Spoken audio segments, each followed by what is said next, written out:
At the tone, the broadcast will begin in 1 minute, 30 seconds.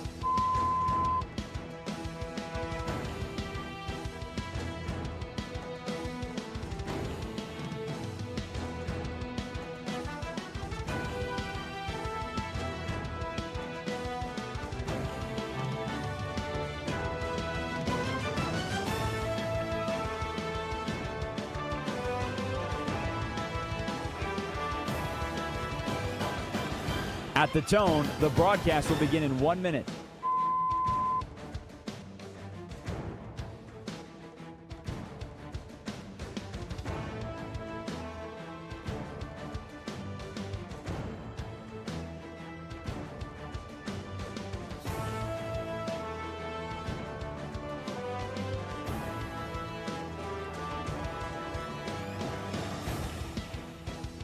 Stations, this is your final time check. At the tone, the broadcast will begin in 30 seconds.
This is Westwood One Sports Night.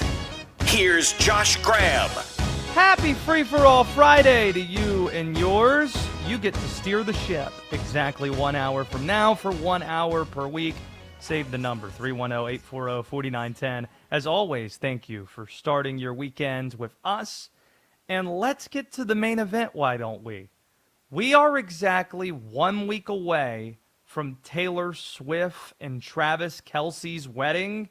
And if we're being honest about this, truthfully honest to ourselves, it's difficult to overstate just how big this sports entertainment crossover event is going to be for the hashtag culture. Hashtag for the culture. It's the biggest event to happen at Madison Square Garden this year. Yes, that includes hosting an NBA Finals game in celebration of the New York Knicks winning their first title in 53 years. It's bigger than that. And not only has Taylor reserved MSG for 3 days, TMZ has reported this week that they have reserved permits. They have booked a permit. Don't know quite what you do with permits. Guess you purchased a permit, you were granted a permit, you get the idea. To block off streets surrounding MSG those days. So the day before the wedding, the day after the wedding is shutting down the heart of New York City, the biggest city in America. Honestly, the attempts at secrecy and privacy surrounding this wedding, it's just making the details that we do get all the more interesting. Did you know that wedding invitees were required to sign NDAs, non-disclosure agreements, before they received specific locations of where the wedding was going to be? Specific details about the wedding. Did you know that? She likely chose MSG as a venue because, infamously about MSG, given the types of windows and the type of way the building was constructed, you can't see inside of the building from the outside. They also have a private parking deck beneath the venue, so celebrities can attend anonymously. Just fascinating. This is the closest thing, the Taylor Swift-Travis Kelce wedding, the closest thing we've had in America to a royal wedding. which is why this wedding might be even bigger than the United States of America's 250th birthday the day after. Taylor Swift, Travis Kelce get married on July the 3rd. America turns 250 on Saturday. Think about it like this. We worship in this country at the altar of celebrity and fame. Travis Kelce is a soon-to-be Hall of Fame football player. Football is a sport that was created in America. It is our country's most popular form of entertainment. 94 of the 100 most watched TV shows last year were football games. Travis Kelce is one of the best football players on planet Earth. Our culture's greatest export internationally is probably pop music. And Taylor Swift is maybe the most successful pop star that we've seen in terms of sheer numbers. One of the greatest pop stars ever, certainly the greatest and most prolific this century. And those are the two parties that are being wed here. And frankly, here's the part that's fun. The questions and the points of intrigue, they are endless with this wedding. Who's going to perform at the wedding? No pressure, right? Is Taylor herself going to perform? Is it going to be her own music that is used for the first dance or coming down the aisle? Is that in bad taste? Will Taylor perform as she did at Tight End U this week alongside Lainey Wilson? Here was that from earlier this week. Taylor, this is her prior to performing with Lainey Wilson. Yeah, love story. Do you want to do love story? We can do that. You know, we have a special request by a very special tight end who wanted to hear a particular song, and that tight end is named George Kittle. See, this is the build-up, D-Day. The build-up was, Ditton Day, the producer of the show, we're going to play Love Song, and it's suggested by a tight end, and everybody's expecting it to be Travis. No. George Kittle. Apparently that's his favorite Taylor Swift song. Do you have a favorite Taylor Swift tune, or are you not much of a Swiftie at all? I respect Taylor Swift and her music. I'm not a Swiftie. But there's not a song that you would even concede, I like that. There are plenty of songs I like, but I don't know that means I have a favorite. Personally, for yours truly, because don't mind owning being a Swiftie here on the air. In 300 markets across the country, Westwood One Sports Night. How you doing? My name's Josh Graham. Wildest Dreams or Back to December, the two personal favorites, Taylor Swift-wise. Do you have opinions on whether or not it would be tacky to have Taylor's own music be played for a first dance song or other parts of the wedding? Well, I think it's a little not tacky, so to speak, but I would have reservations if I were Travis Kelce, knowing that she may or may not have written those songs about other people. Oh, but that's assuming that I would assume it's a love song if it's a first dance song. It's a great point. Like, I guess you would have to do So High School as your first dance song, do a song that was specifically written about Travis Kelce. Or that would be the only move. I don't know if that's a first dance song. Do you think Taylor Swift and Travis Kelce have argued about this? It's like, babe, I'm fine doing one of your songs, but it has to be that song because you might have written it about other dudes. Well, Josh, no, I want to do Love Story. How much did you argue about your first dance song? My wife wasn't big into music, still isn't, so she said, whatever song you want to do, let's do it. And it was Ben Folds' Well, that is the inverse. She's big into music, so he's going to say, whatever you want, we'll make it work. And she's probably the one that's paying for most of this, reserving. I mean, she better be. To hell with the patriarchy. She's a billionaire. I mean, Travis Kelce is well off. There's no doubt about that, but she's a billionaire. if she gonna release all these damn same different versions of the albums, the Life of the Showgirl has 36 different versions of the album you could buy. She damn sure better be paying for some of this damn wedding. As the great philosopher Taylor Swift once said, bleep the patriarchy. In terms of guests, how many? I'll put the over-under at 30.5. Kansas City Chiefs on the 53-man roster are invited. Currently? Yes. Well, you could get away with the fact that rosters haven't been finalized. You send them to, like, UDFAs. Feel bad for the UDFA tight end. It's in that tight end room that's not going to be there. See, this is the fun of the whole matter here. Got a feeling, don't want to see the texts. We have the text machine at 310-840-4910 if you want in. That's also the phone number to save when Free For All Friday starts. If you want in, you're welcome to jump in. Oliver Popular's getting ready to go. I already see the guy on the phone. Working the phones, Oliver Popular at 310-840-4910. In addition to the Taylor Swift subject matter, here is a question that we have for you. Where is Sports Hell USA located exactly?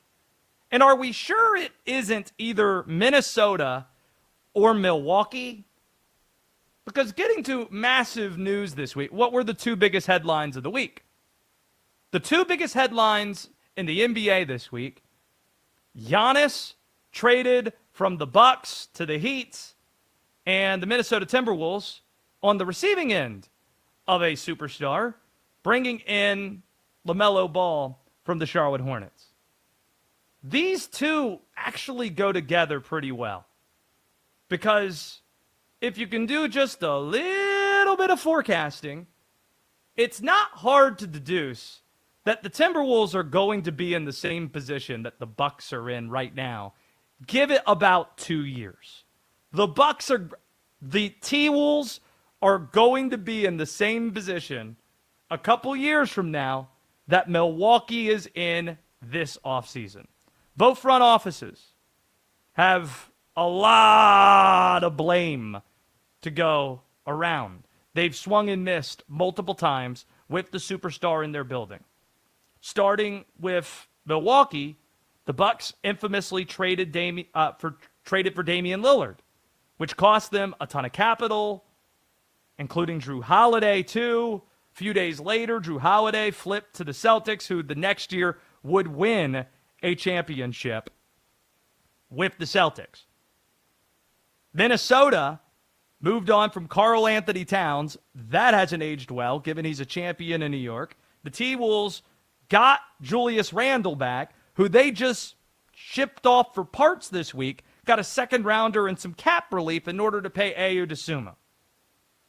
The other connective tissue between these two is that the T-Wolves were in the mix for Giannis. But when they decided that the Heat had more to offer, the T-Wolves were kind of left in the dark or left in the cold and still very desperate. And in that time of desperation, Minnesota risked it all on LaMelo Ball. How do we know this is a risk? The Charlotte Hornets just had their best season in 10 years, and they were willing to make their star available to Milwaukee, or to Minnesota, pardon. Ask yourself why that is. The Hornets, they also are betting against Milwaukee. They think that over the next few years, they'll have better records than Milwaukee. Keep saying Milwaukee. Minnesota, with LaMelo Ball on their team. They were okay with first-round swaps in 28, 29, and 2030. Charlotte does not do this if they believe that Melo is going to make Minnesota better for the rest of the decade. The truth is, LaMelo Ball's an absolute wild card. You don't know if he's going to be healthy. This is the first time this year. He's played more than 50 games since 2022. Also, off the court, he's super erratic for reasons we don't really need to dig into, but it's not hard to find. Without Randall, without Naz Reid, they're putting a lot of faith, Minnesota is, in Rudy Gobert. Happy 34th birthday to Rudy Gobert today. Don't forget Dante DiVincenzo coming off an Achilles tear in the playoffs, so it's uncertain if you'll have him next year as well. And don't know if you remember, but the Western Conference is pretty hard to win in right now. in the end, it's pretty hard to ignore the checkered history of the Timberwolves. The T-Wolves fans know this too well, the Karl Anthony Towns storyline. Hey, this guy leaves the T-Wolves, then wins a title. It's the same way they felt with Kevin Love leaving Minnesota to win a title, Andrew Wiggins leaving Minnesota to win a title, Kevin Garnett leaving Minnesota to win a title. Heck, Viking fans in Minnesota just had this experience with Sam Darnold. Hey, he wins 14 games, you let him walk, and he goes, wins 14 games again, and wins the Super Bowl with the Seattle Seahawks a year later. If you bring up the Minnesota sports scene at large as a whole, the T-Wolves, the Vikings, the Twins, the Wilds, none of these teams have won a championship since 1991. 35 years. And to compound it, none of these teams have come close. None of these teams have made the championship setting. The World Series, the Super Bowl. Vikings haven't been to a Super Bowl since the 70s. A World Series, a Stanley Cup final, an NBA Finals in 35 years. So we do ask the question, is Minnesota sports hell USA? Because that's a pretty strong case for it if you were to make that case. Even though the U.S. won Group D, it's not all good news for the Americans. And no, we're not talking about last night's meaningless loss to Turkey. I'll tell you what we are talking about next on Westwood One Sports Night. International soccer is taking over the U.S., and only DraftKings has you fully covered. The DraftKings Sports app is now available in all 50 states, so all the matches you love, all in one place with one app. New DraftKings customers, sign up with code Westwood, spend $5 to get $200 in rewards within 21 days. That's code Westwood in partnership with DraftKings. The crown is yours. Bet with DK Sportsbook. Gambling problem? Call 1-800-GAMBLER. 1-800-MY-RESET. New York, call 877-8-HOPE-NY. Text HOPE-NY. Connecticut, call 888-789-7777. Visit ccpg.org. On behalf of Boot Hill Casino in Kansas, bet tax pass-through may apply in Illinois. 21 plus. Void in Ontario. Event contact trading with DraftKings predictions involves risk of loss. Sportsbook bonus bets expire in 7 days. $50 in prediction dollars issued weekly for 3 weeks. Expire in 1 year. Redeem one non-withdrawal reward. Availability varies. Predictions offer void in New York. Ends June 28th. Terms at dkng.co/audio. A shocking NBA trade sends LaMelo Ball to the Timberwolves for Naz Reid and a heap of draft picks. Westwood One! Ball joins Anthony Edwards in Minnesota to form one of the most exciting 1-2 punches in the league. Will it be enough to get past the Spurs and Thunder? Westwood One Sports.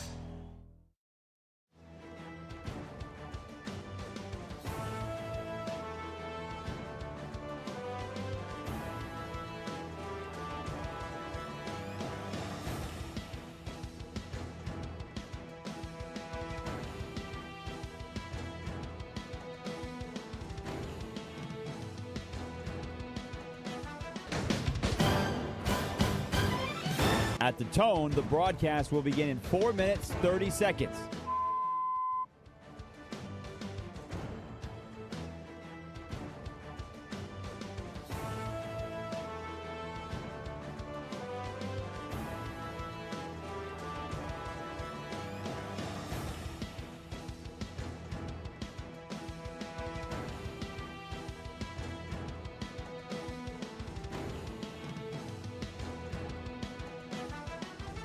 At the tone, the broadcast will begin in 4 minutes.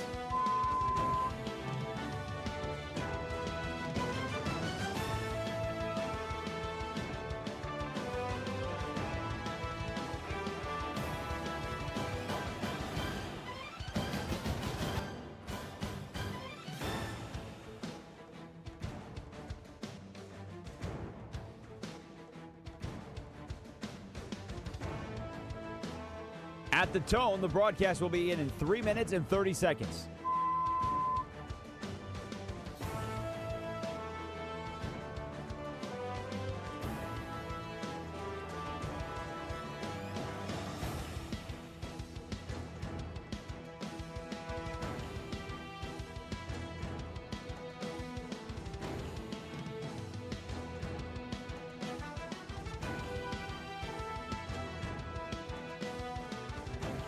At the tone, the broadcast will begin in 3 minutes.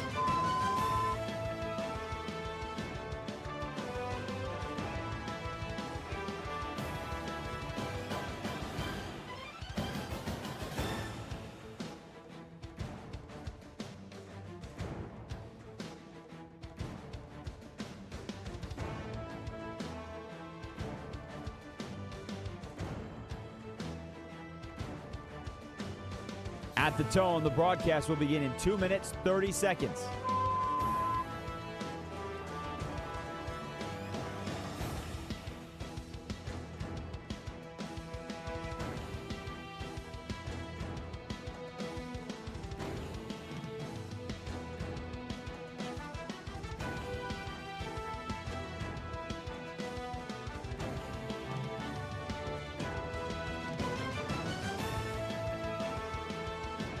At the tone, the broadcast will begin in 2 minutes.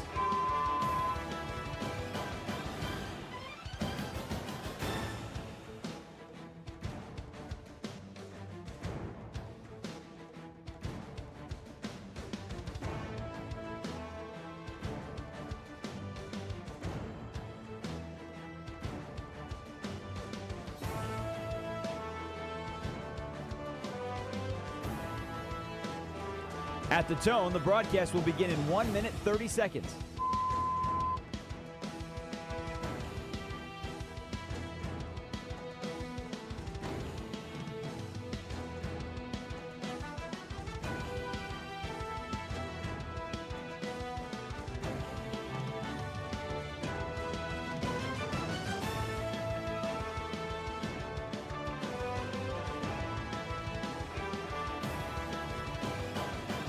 At the tone, the broadcast will begin in 1 minute.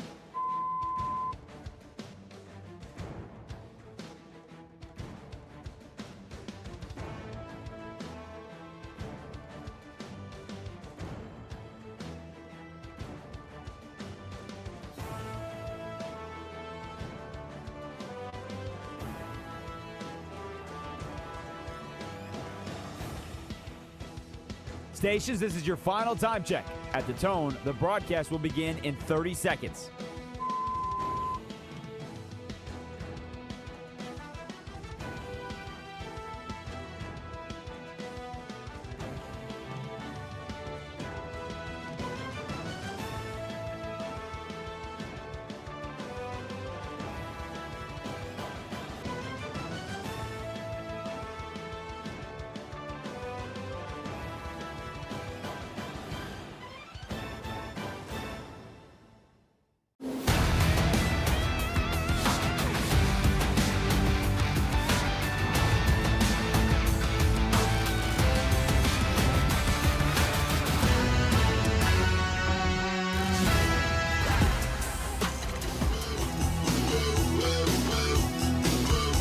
This is Westwood One Sports Night.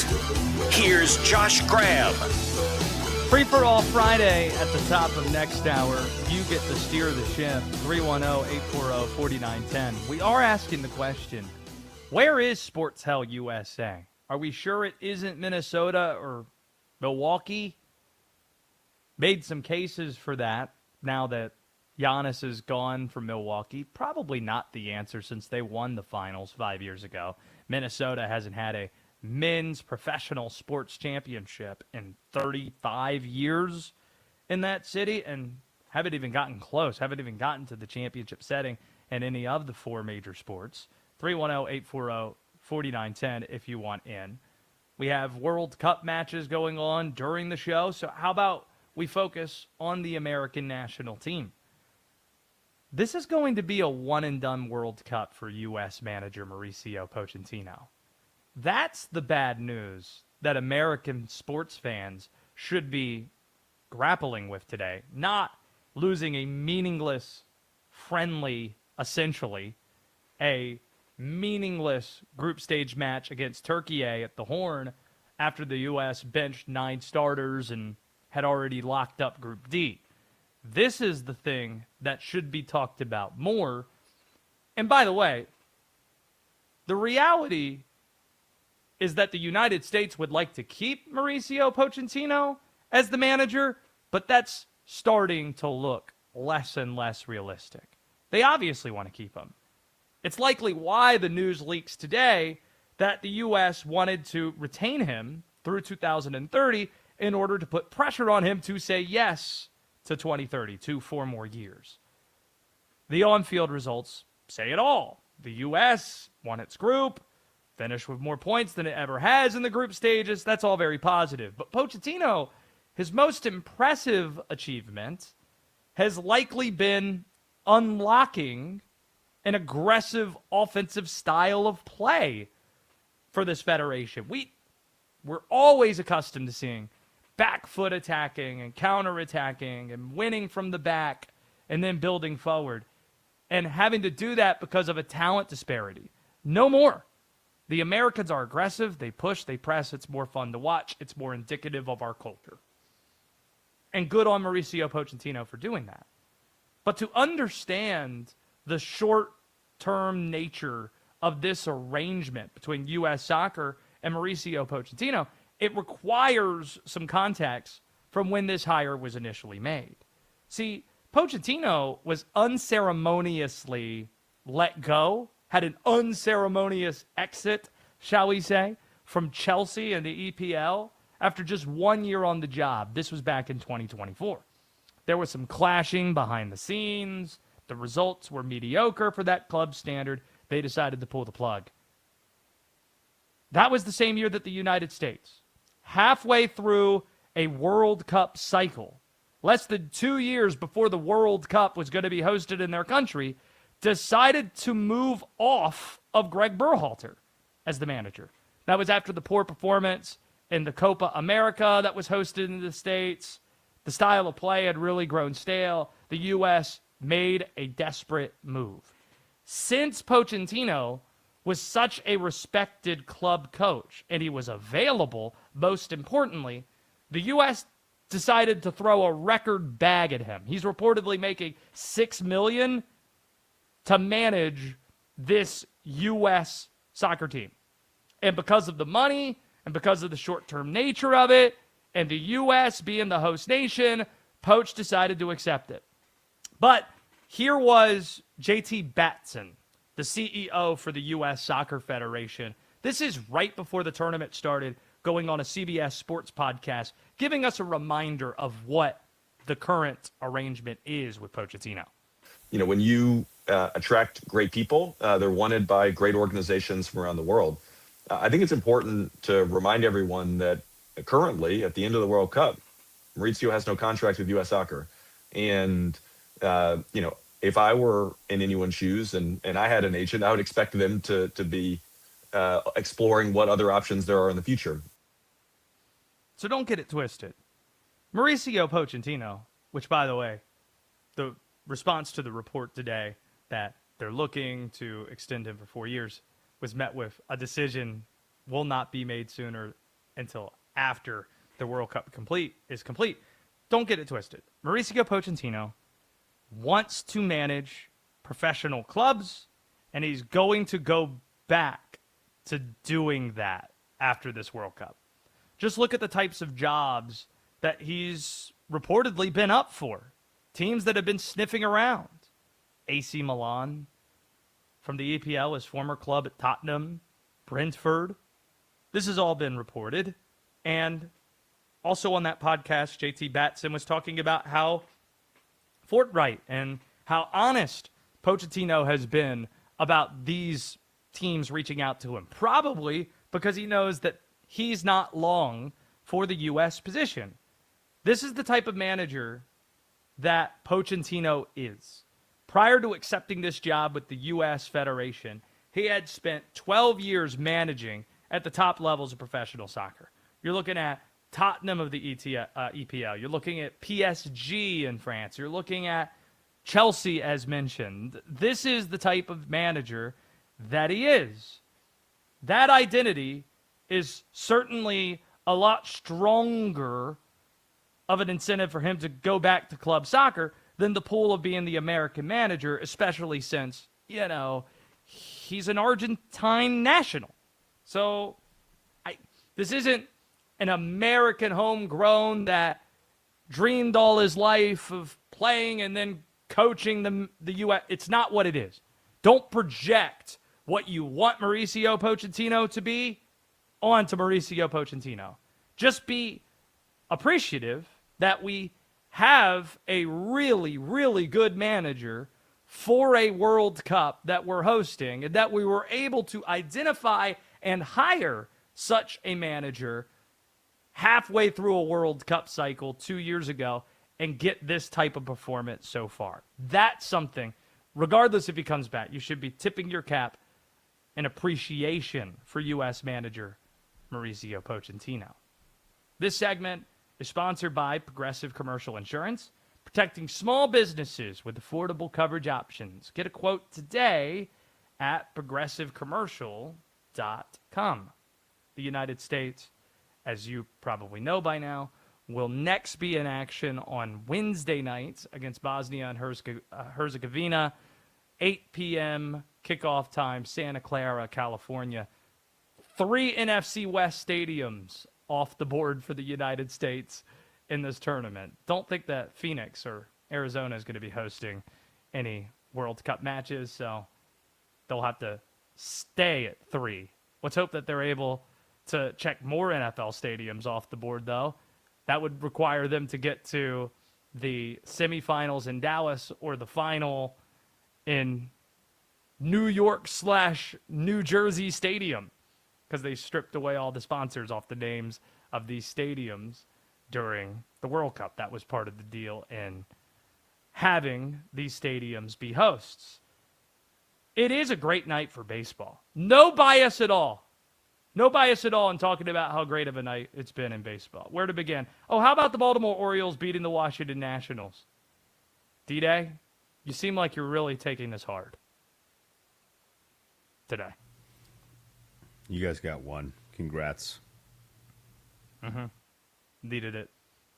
And even covered the spread on the 5-run, 5-inning deal.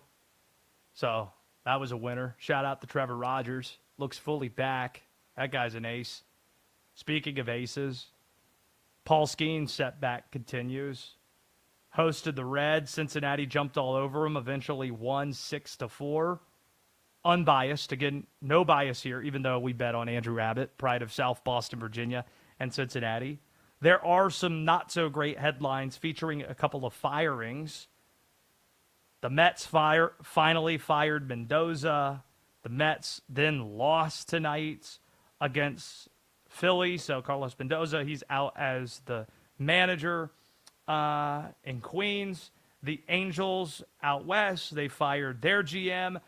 Just a strange organization. You choose not to bring Ron Washington back. You hire Suzuki, and then in June, you're firing your GM. Just a mess of an organization that is never going anywhere.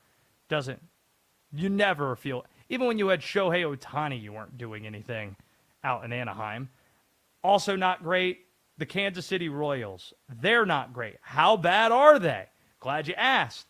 A day after losing 13-2, where you were being no-hit through 8 innings, Kansas City lost to the Chicago White Sox. Checks notes 22-1. 22-1. The Chicago White Sox beating the Kansas City Royals. We'll need somebody to tell me, is there a worse team in baseball than the Kansas City Royals? The easy answer would be the Rockies, but the Rockies, they've been spunky. They put 20 plus on a team a couple weeks back, and tonight they nearly knocked off Minnesota, lost in a walk-off tonight. But if we're going strictly off standings, I guess, it's about that time. I had a rule, and I think it's a good rule to lean on. Don't look at standings until you get to July. That's a good rule of thumb. Yeah, Kansas City has the worst record in the American League. Same number of wins as the LA Angels. And, believe it or not, the Boston Red Sox have the same number of wins Oh, man. Those are the 3 teams with 34 wins in the American League? That's just disgusting. But the Mets have 34 wins in the National League, the Giants have 33, and the Rockies have 32. So there are a number of really bad teams in Major League Baseball this year. There are a number of them. You know what generally isn't a popular thing to do? Defend billionaire sports owners, especially one that's been under fire literally all week long. But this is the rare case where we're going to defend a billionaire sports owner, and we'll tell you who and why next on Westwood One Sports Night. U.S. men's national team has wrapped up group play. Up next, the round of 32 on Wednesday. How far can they go? Let's find out. Westwood One Sports.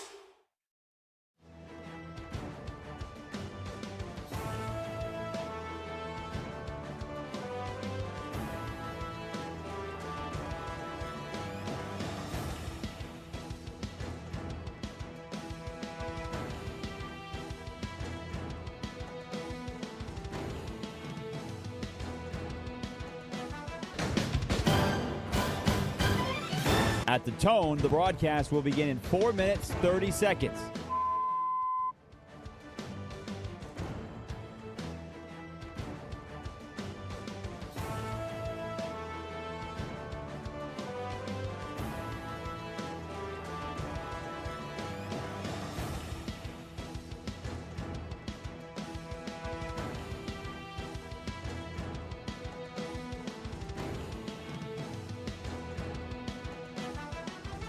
At the tone, the broadcast will begin in 4 minutes.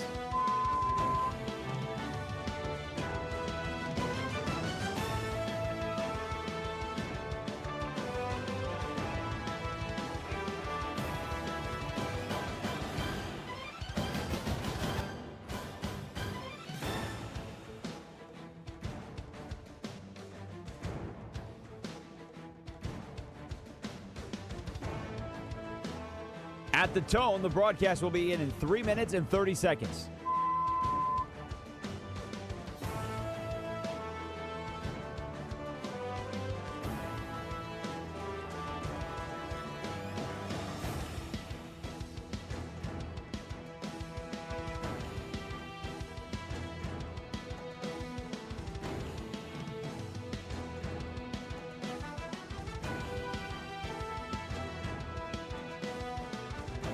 At the tone, the broadcast will begin in 3 minutes.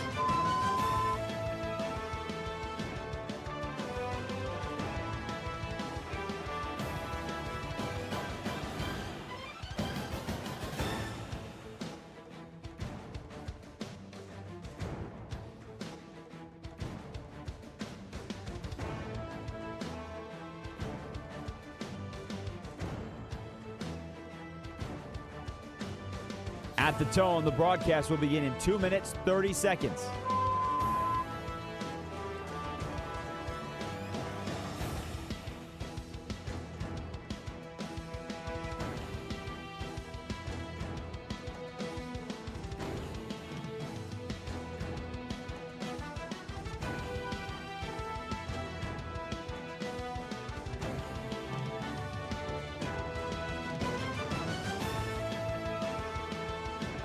At the tone, the broadcast will begin in 2 minutes.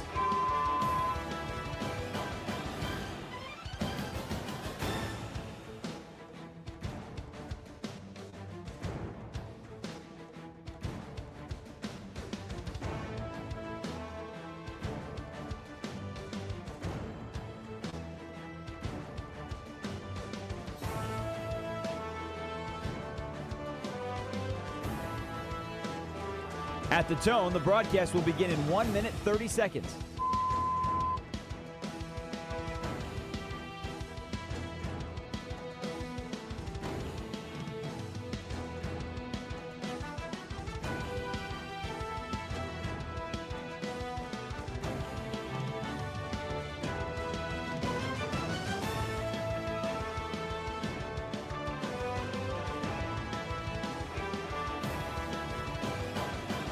At the tone, the broadcast will begin in 1 minute.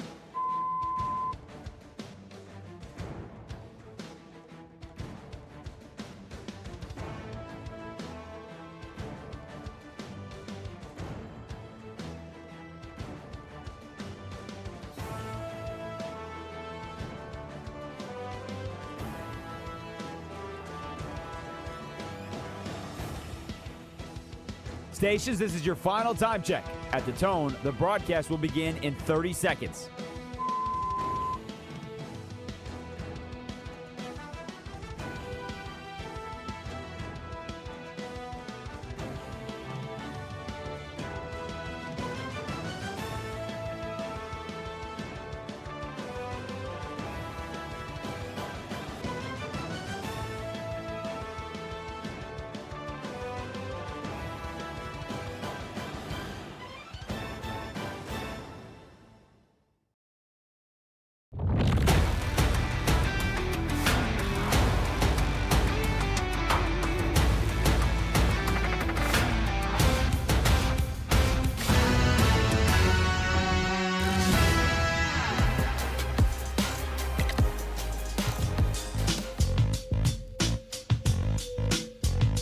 This is Westwood One Sports Night. Here's Josh Graham.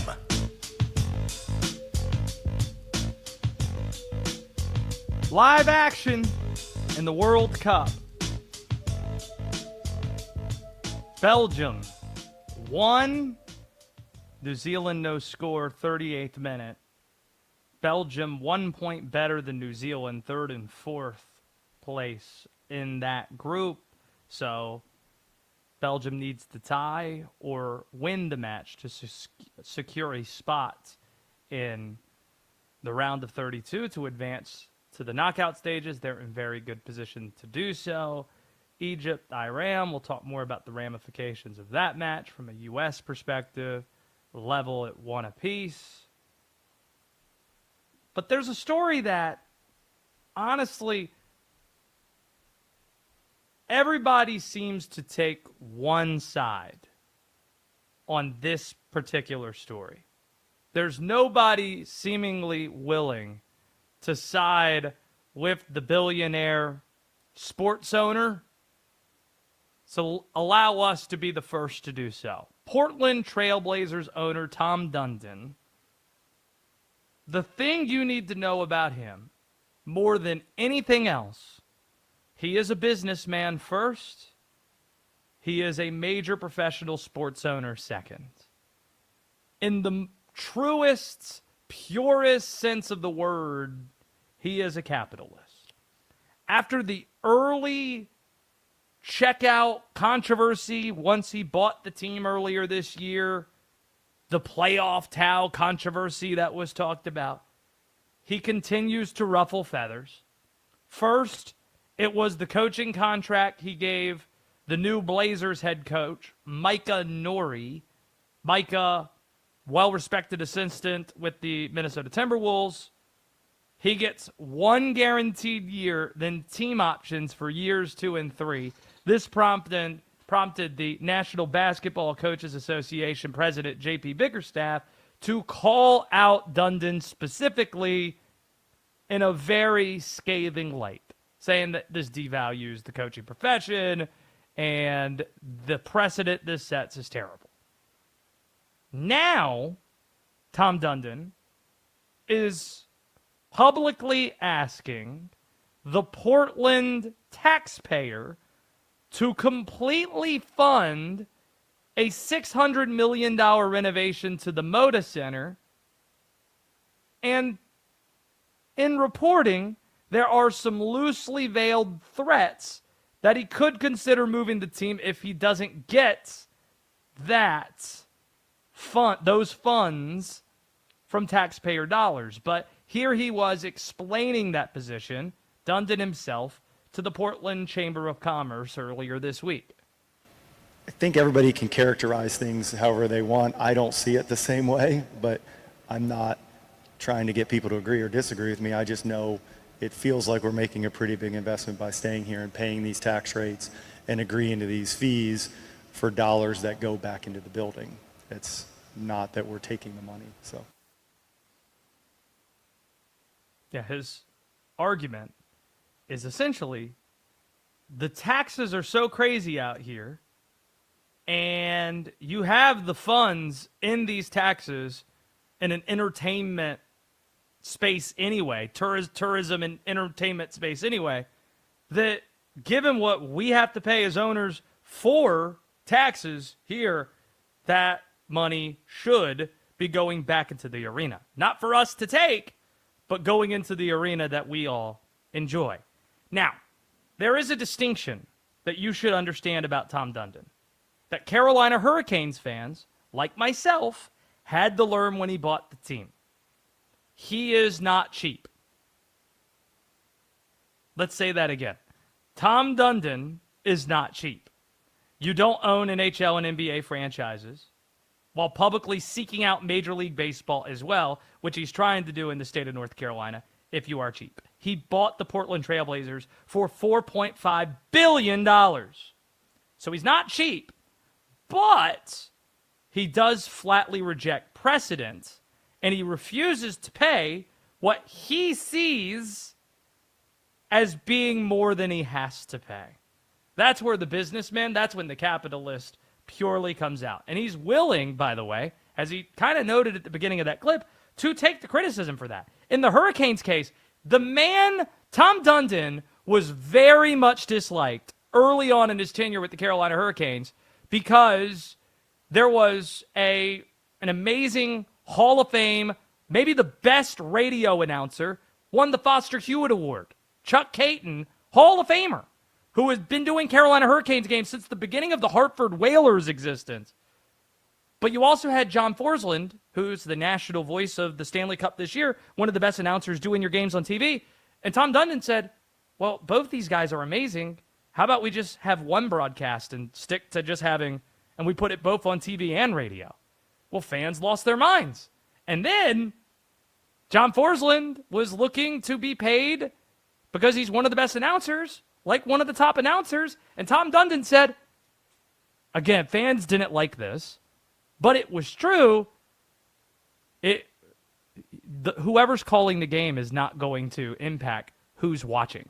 So, no, we're not going to overpay for an announcer, even though you're really good, because that's not going to help with, it's not going to affect ratings, thus it's not going to affect my pocket, thus I just, in terms of my principles, not going to overpay. And that really upset people. So when he argues that the taxes are wild in Portland, and he's already, been charged with trying to pay for a competitive roster in the NBA, he's saying that those tax funds should pay for the arena. And he means that. He's not trying to cut corners. He's saying that because he believes that's what he should have to pay. He doesn't believe in having to pay more than he should. But like him or not, this is the message that Portland Trailblazer fans and critics in the NBA really should take to heart and should listen to here. And this might be the best defense we have here. He deserves the benefit of the doubts. Because for all the things that we just cited, whether it's team announcers, there were other places that were gutted as well with the Hurricanes. The same criticisms we're hearing about the Trailblazers were the same things that were being said in North Carolina. You just didn't know it because hockey's covered very differently in this country than the NBA is. He never underpaid on the ice. He always paid to have a competitive roster, and the proof's in the pudding. After facing the same criticism with the Hurricanes, there were fears that he was going to move the team after purchasing the club with 9 straight missed postseasons at the time. 9 straight seasons they missed the postseason. That's what he inherited. He never underpaid, and the team has gone in 8 full seasons as the owner, 8 straight playoff appearances, 8 straight years with at least one postseason series win, and now the Carolina Hurricanes are Stanley Cup champions. And before you give all that credit to Rob Brind'Amour, Tom Dundon, there was a coaching change right when Dundon took over, and Rob Brind'Amour was an assistant on that staff. You tell me how many owners, first hire they make at a new place, promoting the assistant coach off a departing staff. That doesn't happen very often. But Tom Dundon did that. Because again, precedent doesn't matter to Tom Dundon. What he feels is the right thing is what he's going to do. And thus, that's why he acts the way he does. He's not cheap, and he's a good sports owner. Those are the things that I will believe firmly, even as there are rightful criticisms you can have for him in disagreeing with his assertions. But disagreeing with them to say, you cheap, that doesn't go anywhere. That doesn't hold weight. This isn't like the Pittsburgh Pirates trying to, just take all the revenue or take the merchandise sales from other teams and take the revenue and not pour it back into the team and try to be competitive. The man just won the Stanley Cup. The man doesn't underpay on his teams. So Tom Dundon, leave it to us to be the only show in America defending Tom Dundon and in general defending sports billionaires, especially as they are a popular topic in Major League Baseball with an ongoing dispute and a lot of people generally siding with the players. 310-840-4910. Free for All Friday is in 10 minutes. That's when you get to steer the ship in whatever direction you please. Make sure, if you haven't already, to subscribe to the podcast. You can find us on YouTube. It's how you can watch the show. Check out my sweet Baltimore Orioles threads. Westwood One Sports Night is the channel. It's blowing up. It's picking up.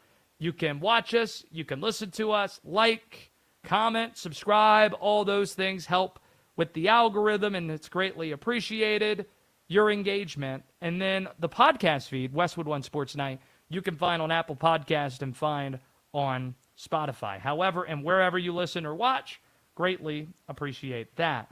There is a World Cup match with USA Soccer ramifications going on right now.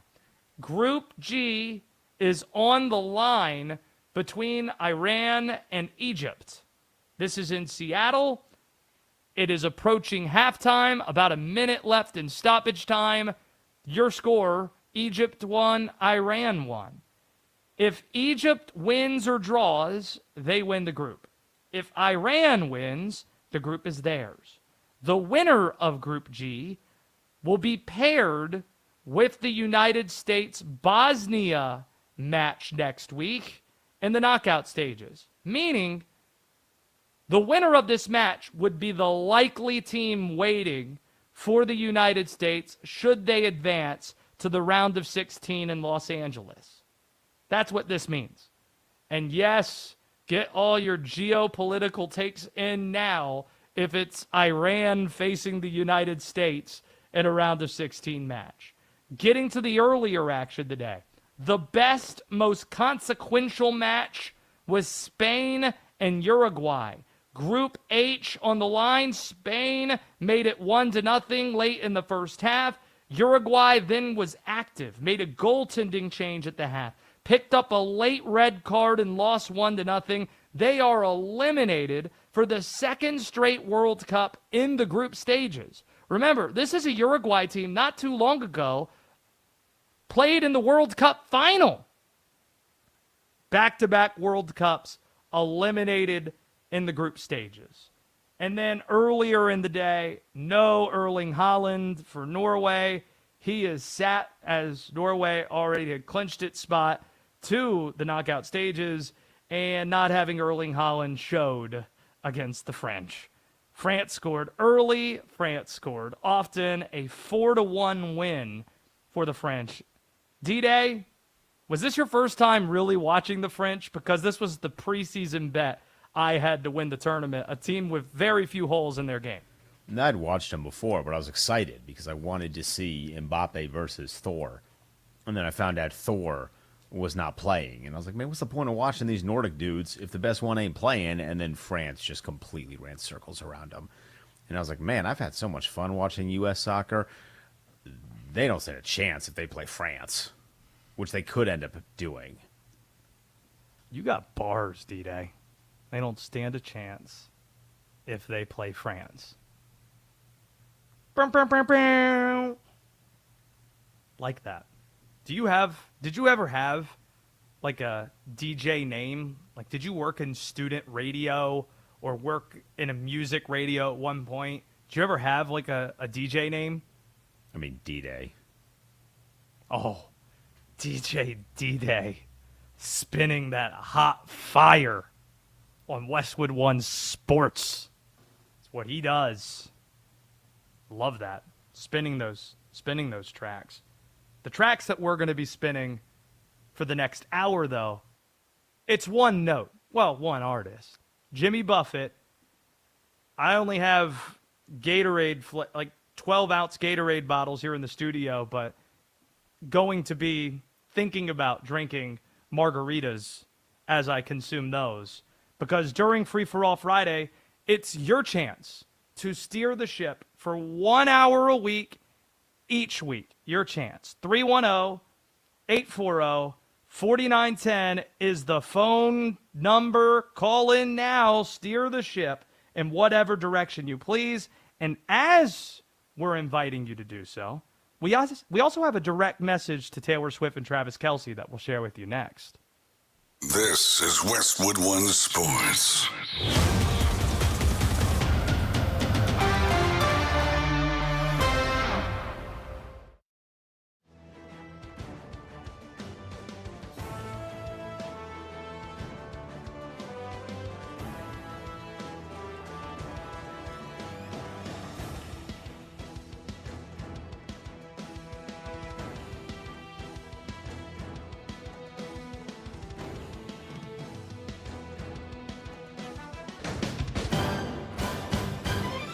At the tone, the broadcast will begin in 4 minutes, 30 seconds.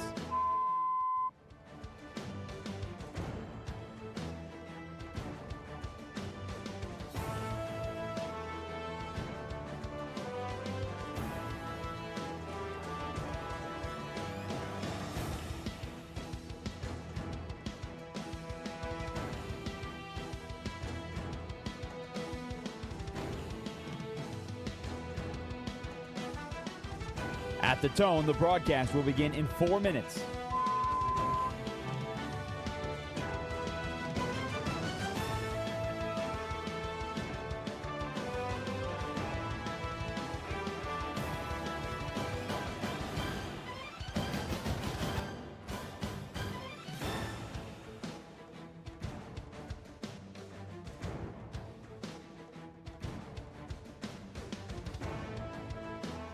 At the tone, the broadcast will be in 3 minutes and 30 seconds.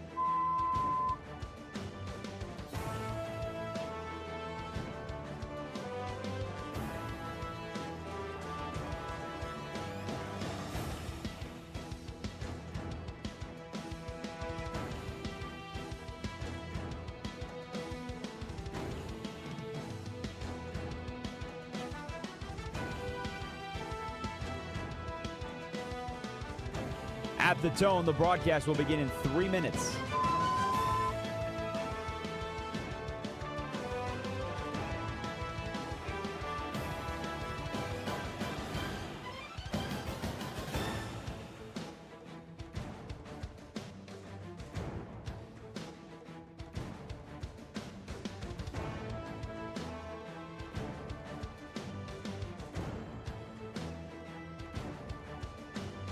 At the tone, the broadcast will begin in 2 minutes, 30 seconds.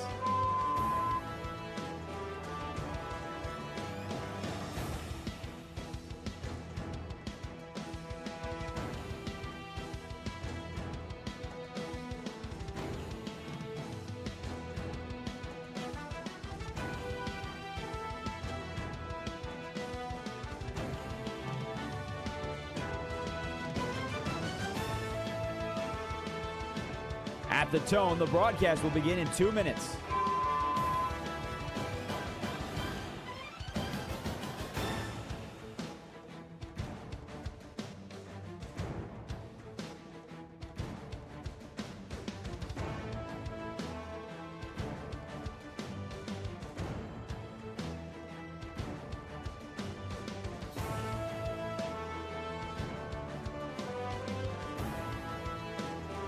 At the tone, the broadcast will begin in 1 minute, 30 seconds.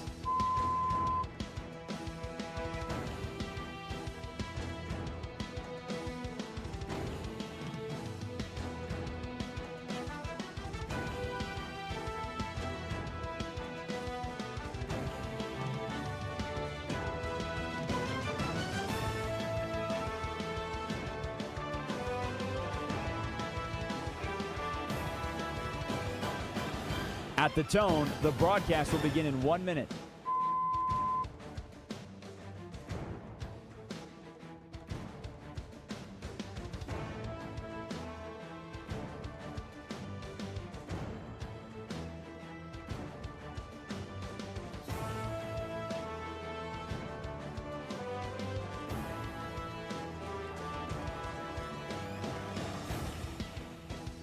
Stations, this is your final time check. At the tone, the broadcast will begin in 30 seconds.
It's Free for All Friday. You steer the ship. Any questions, any topic. Call us now. 310-840-4910. Here's Josh Graham for Westwood One Sports Night. For the next hour and the next hour only, we're taking your calls, and you get to steer the ship in whatever direction of the sports calendar, sports universe you care to. 310-840-4910 if you want in on the program. Chance is in Alabama. He's up first. Chance, where are you steering the ship? Man, I got a good question / take, but you are absolutely wrong about the announcer thing. Buffalo had Rick Jeanneret for like 40 years, and he absolutely sold tickets. That man sold so many tickets. He is an icon in Buffalo. I can't speak for Carolina, but that guy made a difference in Buffalo. But anyway, here's my take. By the way, I didn't agree with Tom Dundon's stance. I'm just saying that was Tom Dundon's stance that announcers don't affect ratings, and it is a fair, understandable question of, hey, would you watch, for example, USA Soccer? Would your decision to watch USA Soccer last night hinge on who's broadcasting the game? The answer is probably no. Is the No. argument he would make. I don't know if I agree with it, but that's the argument. But what is your question? Okay, so if you had to pick, you had to bet your life on it. It can be none of the above. Who will be the next quarterback out of these three? These are the big three here. That's not Mahomes.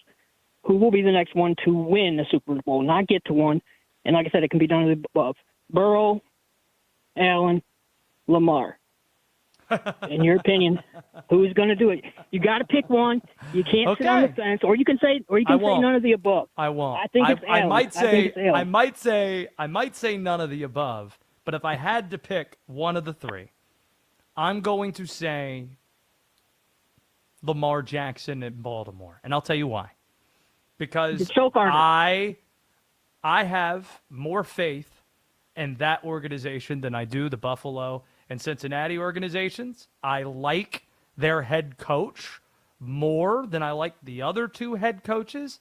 I like that front office more than I like the other front offices. I also like generally what they have constructed defensively more than I like certainly how Buffalo's performed in the playoffs last year. We've talked about that with the defensive performances in the past. But I don't love the case for any of the three, but if it's close, the tiebreaker is who's the better organization, and Baltimore's a better organization than the other two. There goes Chance in Alabama. Another thing that we need to accomplish. Sometimes yours truly has free-for-all Friday topics that he himself wants to get off his chest. Is it too late to earn an invitation to the Taylor Swift-Travis Kelce wedding? Is it too late at this point? It's 1 week out. Here's a desperate personal case, because we know they're listening, for earning a late invite to the Taylor Swift-Travis Kelce wedding in a week. Yours truly.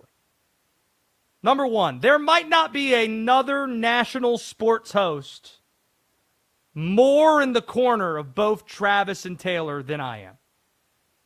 Covered the NFL for the past decade, quite familiar and fond of Travis's work. Watched him play at historic Nippert Stadium at Cincinnati. You can't refer to Nippert Stadium any other way except historic Nippert Stadium. Of course, this is a pro Taylor show. Every time she drops an album, this household's up late, listening right away. As a fellow millennial, Taylor, she's a good representation of our generation. Also, if signing an NDA is what you got to do in order to get in, no big deal. If that's how it's got to be, fine. We'll do it to get into MSG next week. Also, D-Day, there isn't a ton that yours truly would tout about himself. Usually, I'm pretty self-deprecating about a ton of things, even my ability to host this show and speak into this microphone. This thing on? Yeah.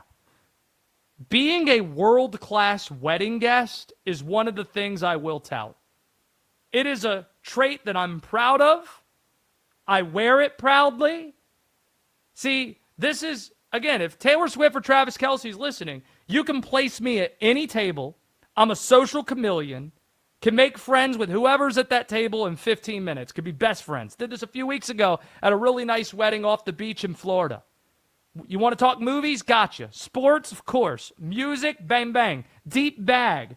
As for a dancing component, it's not only about being willing to dance, but being early on the dance floor, being out there first to encourage the flock. That's key. Enthusiasm. Got plenty of it.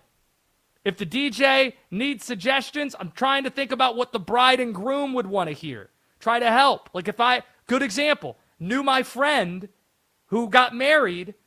There was only one song he would sing karaoke, and it was Getting Jiggy With It by Will Smith. So I told the DJ that, and he says, hey, Zach, got a song that you're going to love. He played it. My man grabbed the microphone and started singing it. It was a great event with great pictures and all.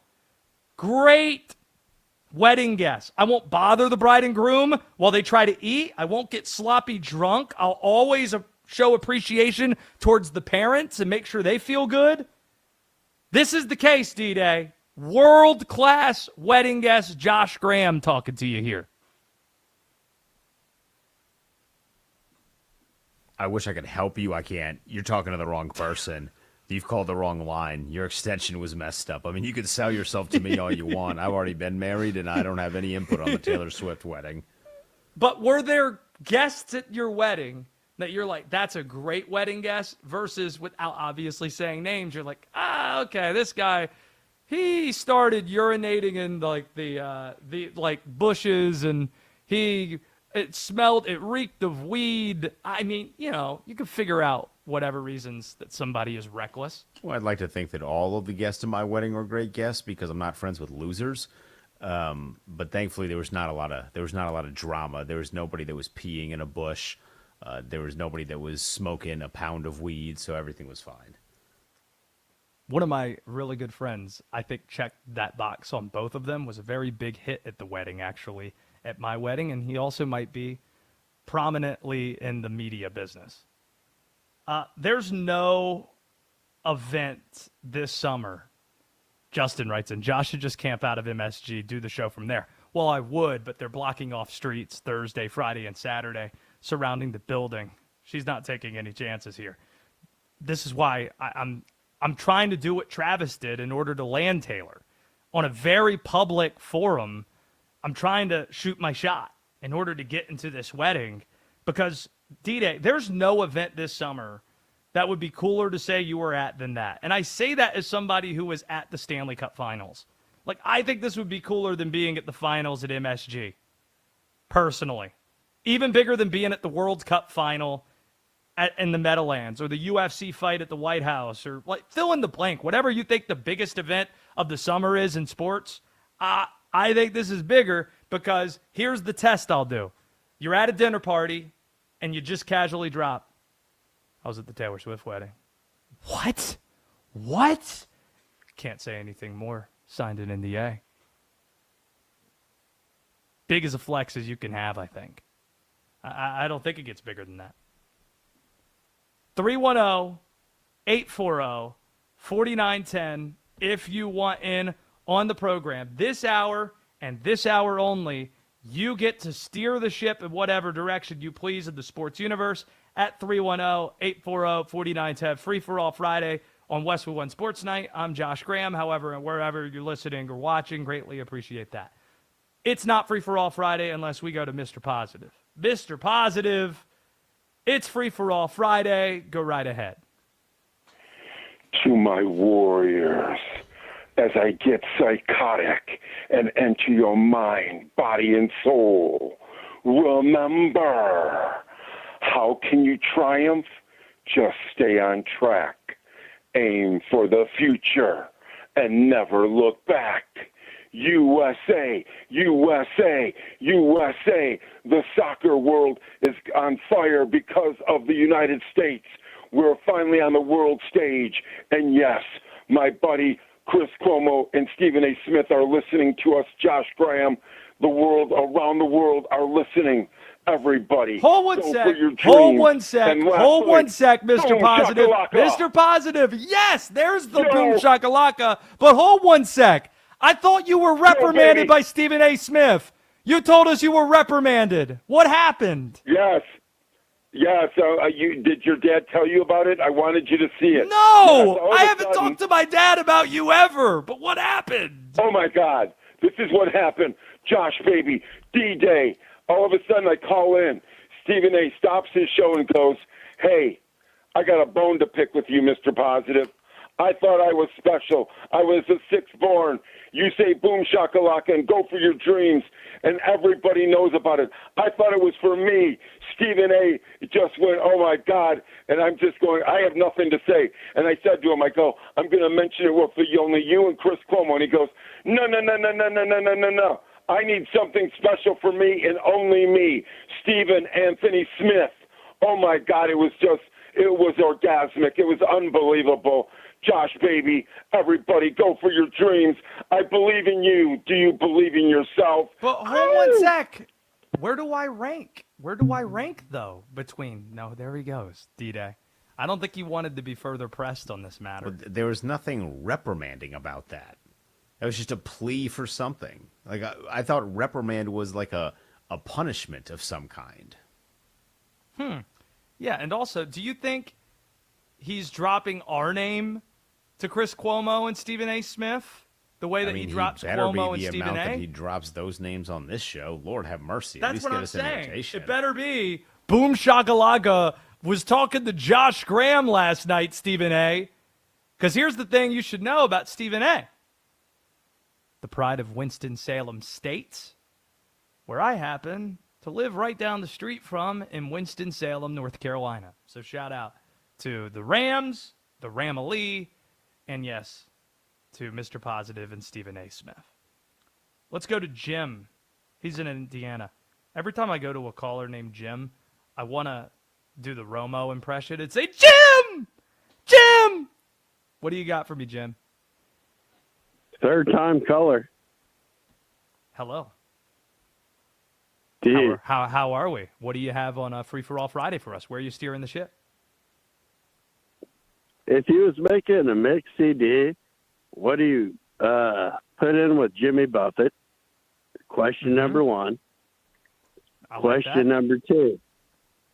Scotty Too Hottie running away with it this week? Yeah. And the Midwest Scotty question. PGA. Uh-huh. And the third question. All right, what's were the you third question? surprised that the Pacers took Braden Smith or the Reds actually beat the Pittsburgh Pirates?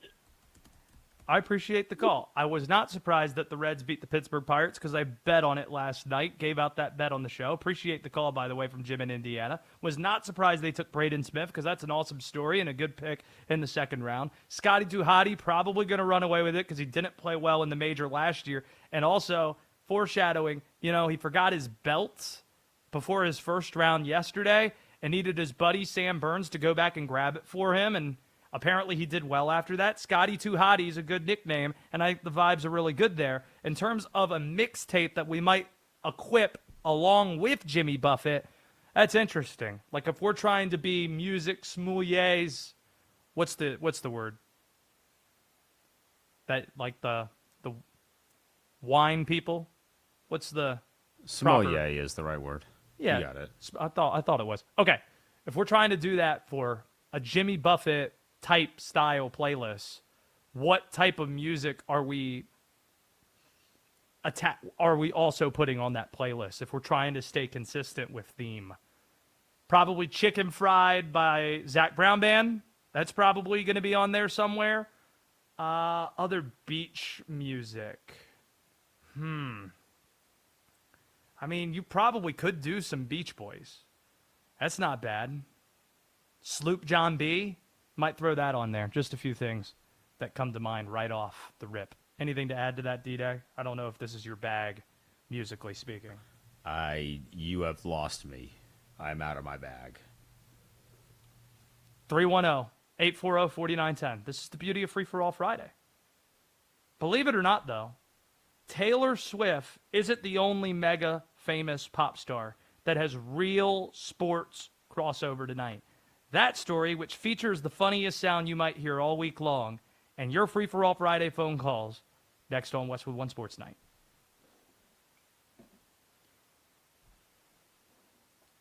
NFL training camps open in 1 month. Yes, you're allowed to get excited. All going through it together. Let's go. It's almost time to pull that jersey out of the back of your closet. Here we go. Westwood One Sports.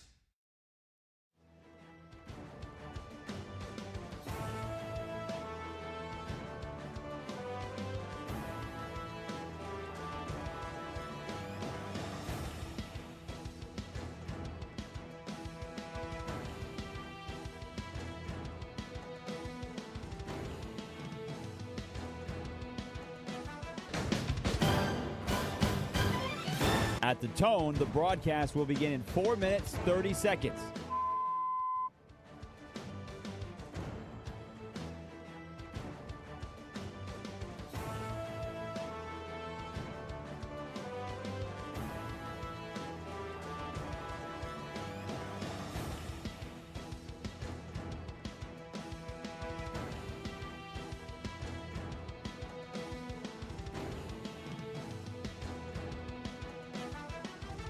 At the tone, the broadcast will begin in 4 minutes.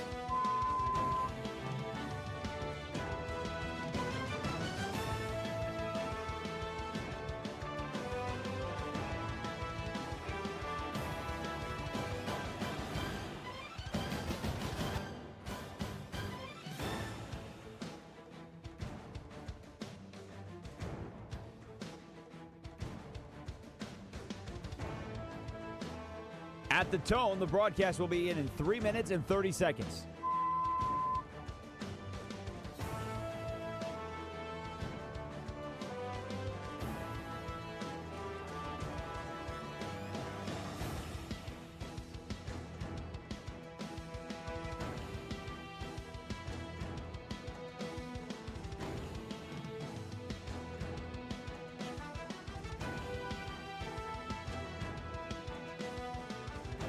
At the tone, the broadcast will begin in 3 minutes.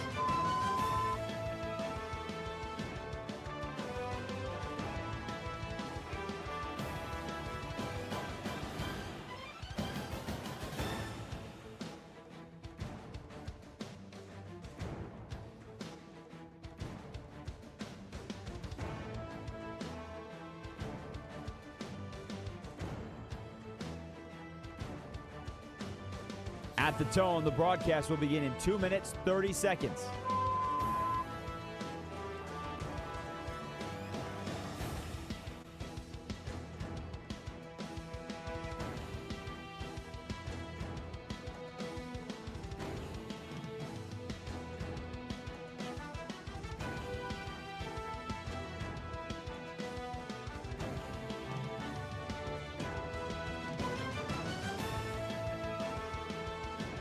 At the tone, the broadcast will begin in 2 minutes.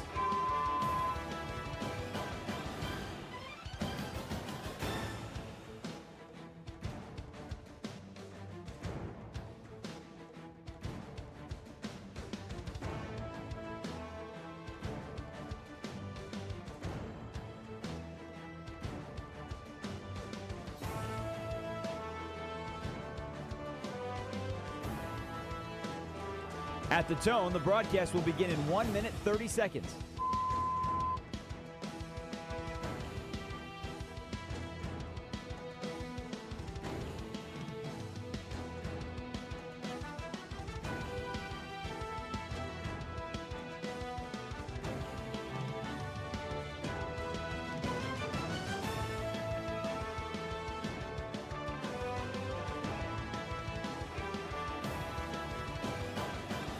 At the tone, the broadcast will begin in 1 minute.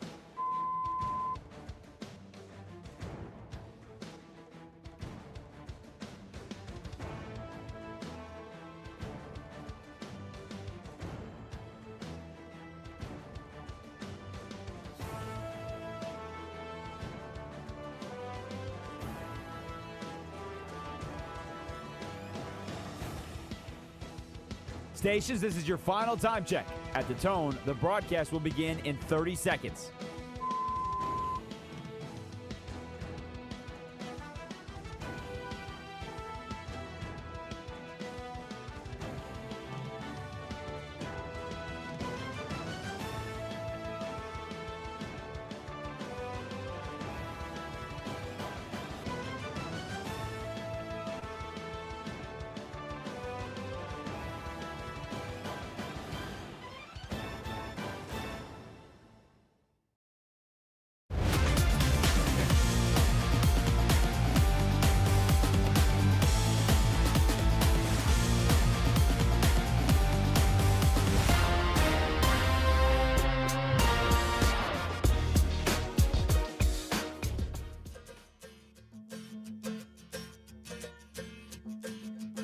It's Free for All Friday. You steer the ship. Any questions, any topic. Call us now. 310-840-4910. Here's Josh Graham for Westwood One Sports Night.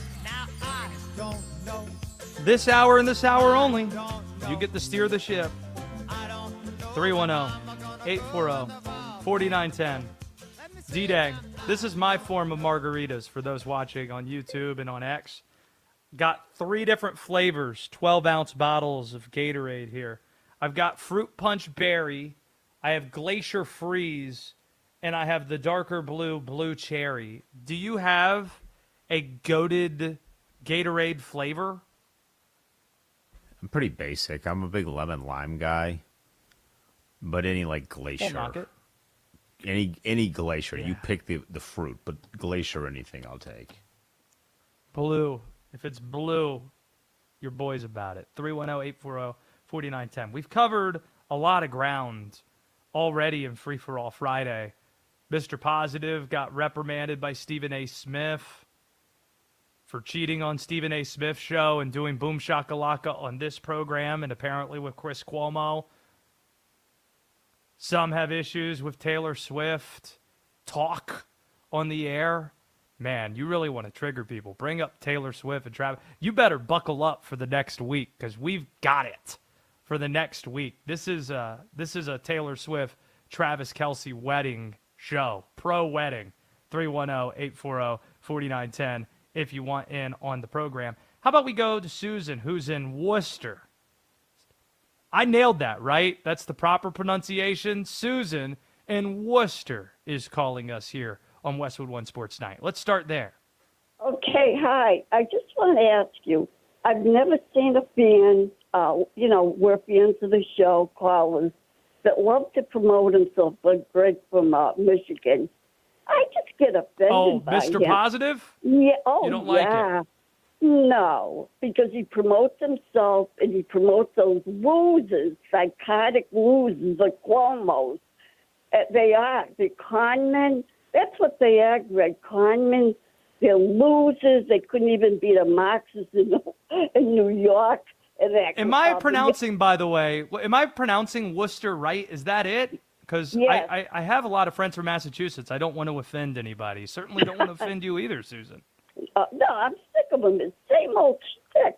And I'm just wondering, why do you people really want him on? Just to promote himself? I mean, it's Well, this is the thing, ridiculous. Susan. This is the thing, Susan. This is Free for All Friday. You get to steer the ship in whatever direction you please, including to talk about Mr. Positive. And who cares about Stephen A. Smith? He's always wrong. And isn't it sad that Democrats want him to run because they have nobody to run, Greg? All right. Susan, good to hear from you. There goes Susan in Worcester. 310-840-4910 if you want in on the program. Yes, we are against self-promotion. Get to the point on the calls.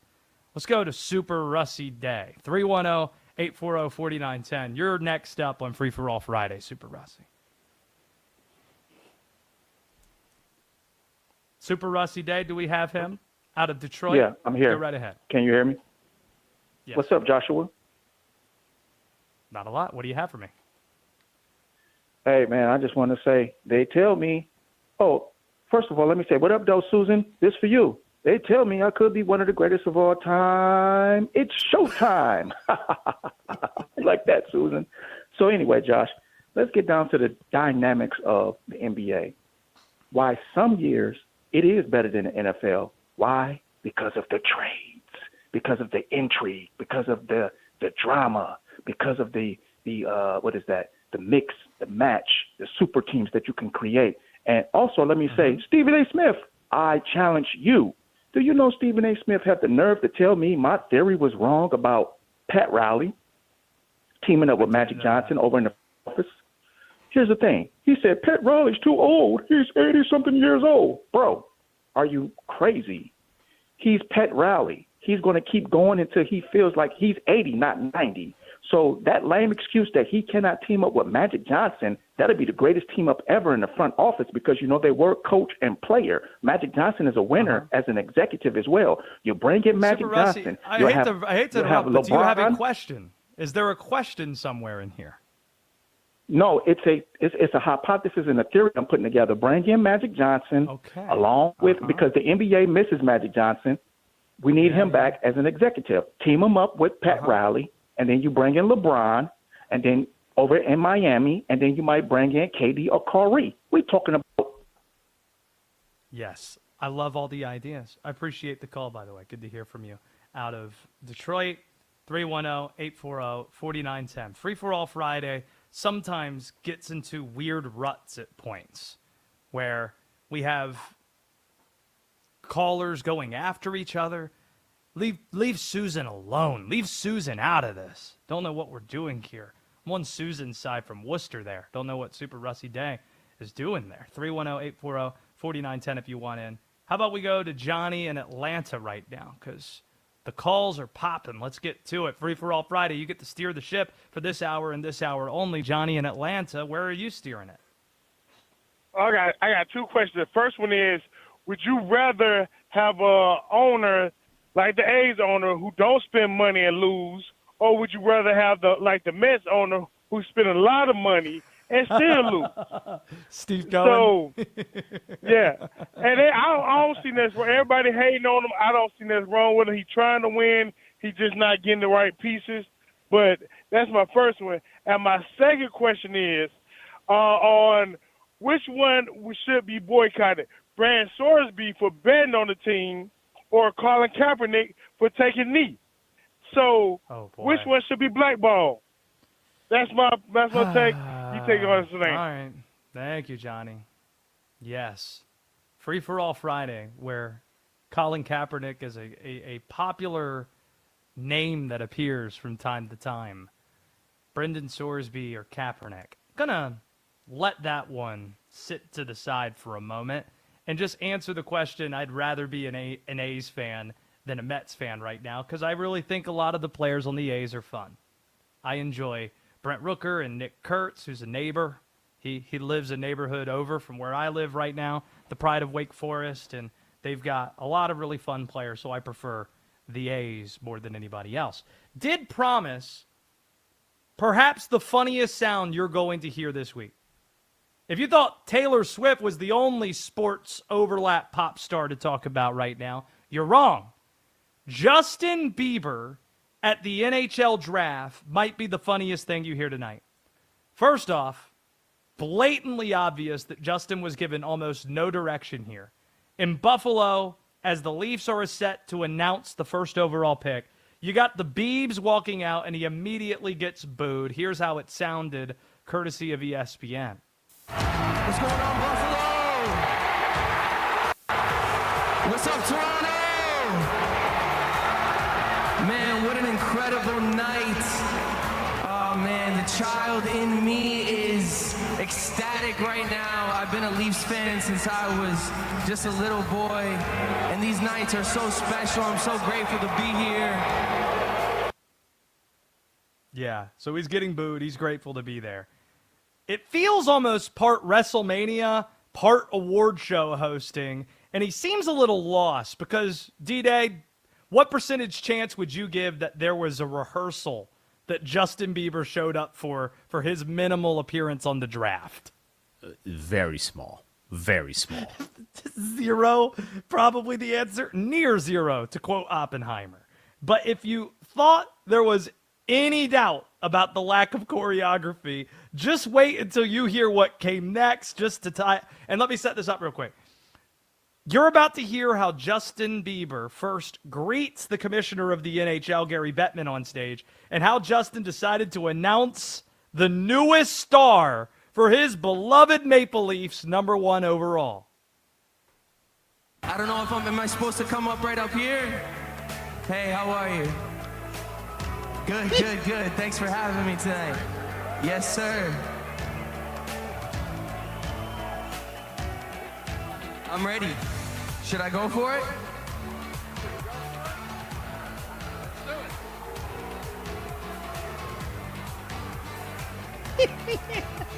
Mr. McKenna, we would like to draft you to the Toronto Maple Leafs. No chance he knows who Gary Bettman is. Hey, how you doing? And he also forgot Gavin McKenna's name. He forgot his first name. That is hilarious that you have the clip. First overall, the Toronto Maple Leafs are drafting Gavin McKenna. Instead, you got the Biebs saying, Mr. McKenna, as if he's Doris Burke. Mr. McKenna, I see you. Enjoy it, Maple Leaf fans. After watching Mitch Marner and Freddie Anderson duel in a cup final, you have something to smile about. McKenna, a Canadian out of Penn State. There is a lot of hot scuttlebutt about the Carolina Hurricanes potentially landing American hero goaltender Connor Hellebuck, which could be a lot of fun, but we'll put that to the side and get to more free-for-all Friday calls. 310-840-4910. You know, rather than go to Mr. Now I forgot his name. Mr. McKenna, let's go to Mr. Realistic. 310-840-4910. Mr. Realistic, where are you steering the ship on Free-for-All Friday? Yes. Well, first of all, if you sound like the great party animal, and you probably have no idea just how much joy and how much people appreciate you attending their parties. You must be very popular. Now, thank you so much. Don't tell anyone I paid you a compliment. They probably wouldn't believe it anyways. Now, I have no problem with Mr. Positive. I like his message, and, you know, you pronounce Worcester very well. You know how to say Amherst. Now, I mean, apparently Amherst is how you say it. Yeah, very good. Now, so I feel sorry for, Susan? Yeah. People call her secretariat. She's not happy with being her job. But, yeah, Mr. Positive, we like him. We like his message. And we'd like to continue. I'd like to see him join up with, what's his name from Chicago? Rafaela. I mean, whenever you need like a Raphael, he talks well, very smart opinions. If you needed like a 15-minute break, you could have the two of them take over for a little while, and Mr. Negative could call up and criticize Mr. Positive, and Raphael could tell him to grow up. Thank you, Mr. Realistic. Thank you. Appreciate the call. Yeah. Are there sports talk phone caller Avengers? Is Mr. Positive just running Free for All Friday? Is he the sponsor? He is like the through line between literally every single call that has been taken. Everyone has a word with Mr. Positive. Let's try Bert in Baltimore. Bert, 310-840-4910. Where are you steering the ship? Has anyone ever proposed to anyone on your show? Not yet. Well, Susan from Worcester, if you're listening, I love you, and I'm recently divorced. I love her take. She has the same one whenever she calls, but I don't disagree with it at all. And my question for the night, Den, you've been hanging out with Terror Squad? We got no chance if we play against France. Just pull up your pants and do the rock away. Wow. Wow, that's a call right there. Bert, thank you so much. Anytime you get a Terror Squad reference on the show, I'm about it. I'm here. I'm here for all of it. And yes, the streak continues of every single call referencing Mr. Positive. 310-840-4910 if you want in. Let's try a new name. Let's go to Joseph. He's in Minnesota. Joseph, you're on Free for All Friday. Where are you steering the ship? I want to talk about the Twins. Yeah, walk-off winners tonight. That was a fun game against Colorado. Yeah, I watched it at the Ultimate Sports Bar and Grill. Pretty exciting. It was, yeah. I'm wondering, so what their situation is, no secret, they're not World Series contenders currently.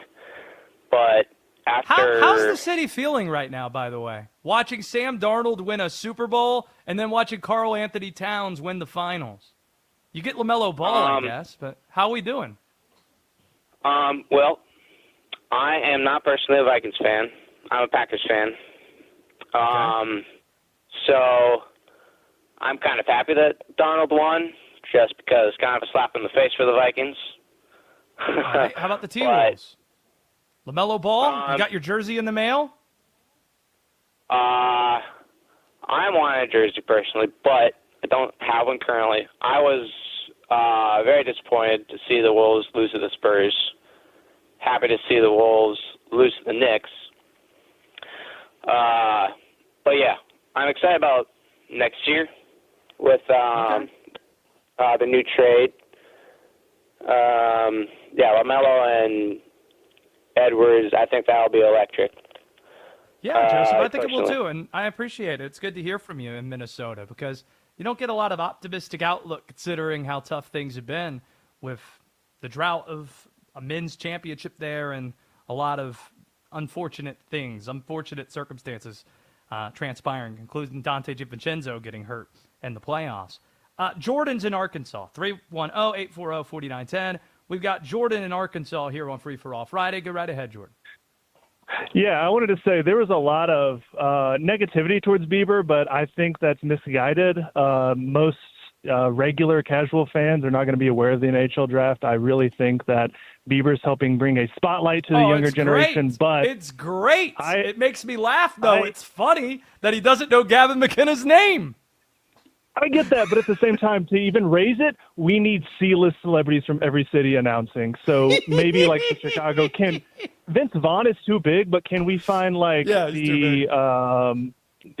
Cusack up to? Frank. What's Cusack up to? Let's call him. Frank Stallone for New York or for like the New Jersey area. Like, what are we doing here? All right, I love this. Thanks for the call, D-Day. What is your C-list celebrity from DC? Who are you bringing out to announce the pick? C-list celebrity. I don't know if C-list is the answer. We just have Wale do it. Wale's everywhere. He's a fan of all the teams. You should get Wale out there. In North Carolina, I've got Clay Aiken. Clay Aiken from season 1 or 2 of American Idols, just announcing the Hurricanes pick. 310-840-4910. Last call for Free for All Friday. Phone calls. We'll get to as many as we can. 310-840-4910. Coming up, the last chance for those calls and perhaps the topic everybody seems to be discussing, that we've been tempted just to ignore here on Westwood One Sports Night. International soccer is taking over the U.S., and only DraftKings has you fully covered. The DraftKings Sports app, now available in all 50 states. Sweat all the matches you love, all in one place with one app. New DraftKings customers sign up with code Westwood. Spend $5 to get $200 in rewards within 21 days. That's code Westwood in partnership with DraftKings. The crown is yours. Bet with DK Sportsbook. Gambling problem? Call 1-800-GAMBLER. 1-800-MY-RESET. New York, call 877-8-HOPE-NY. Text HOPE-NY. Connecticut, call 888-789-7777. Visit ccpg.org. On behalf of Boot Hill Casino in Kansas, bet tax pass-through may apply in Illinois. 21 plus. Void in Ontario. Event contact trading with DraftKings predictions involves risk of loss. Sportsbook bonus bets expire in 7 days. $50 in prediction dollars issued weekly for 3 weeks. Expire in 1 year. Redeem one non-withdrawal reward. Availability varies. Predictions offer void in New York. Ends June 28th. Terms at dkng.co/audio.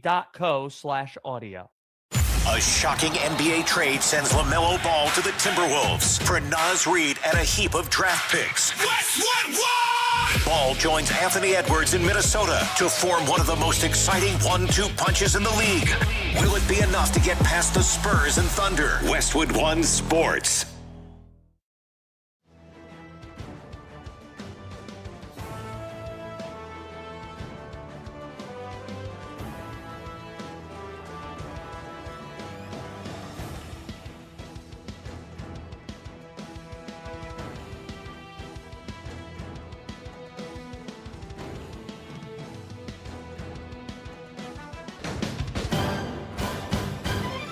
At the tone, the broadcast will begin in 4 minutes, 30 seconds.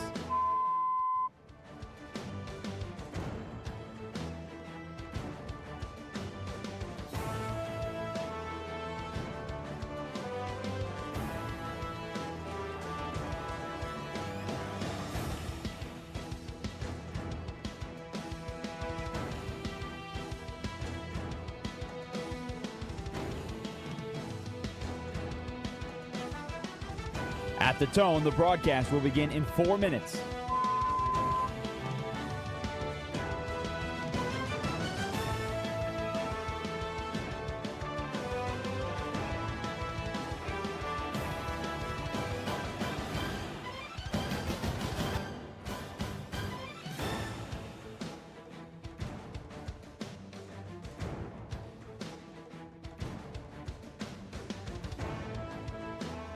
At the tone, the broadcast will be in 3 minutes and 30 seconds.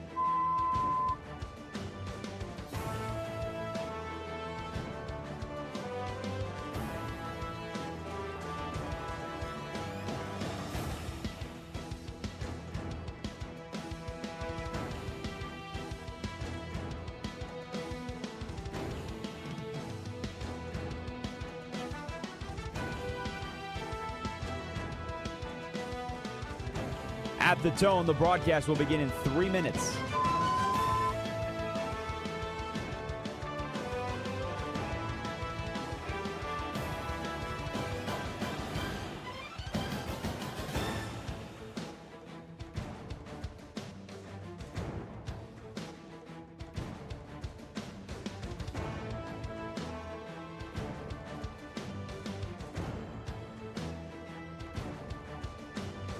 At the tone, the broadcast will begin in 2 minutes, 30 seconds.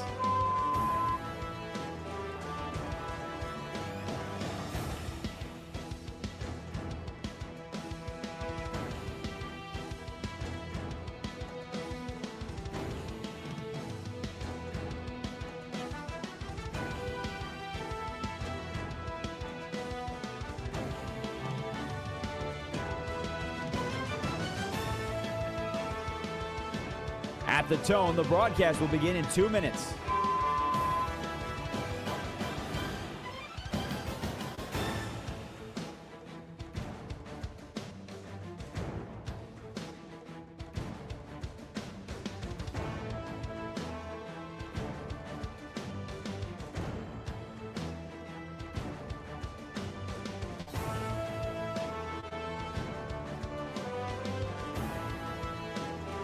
At the tone, the broadcast will begin in 1 minute, 30 seconds.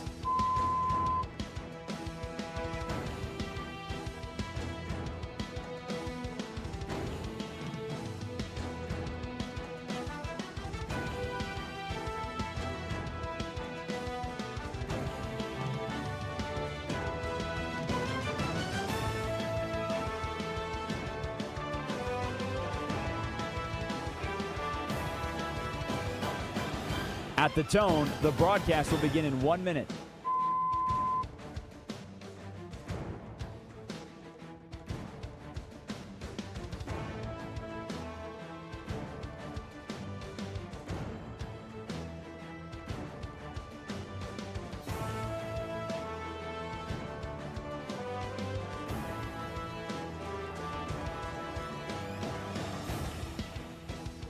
Stations, this is your final time check. At the tone, the broadcast will begin in 30 seconds.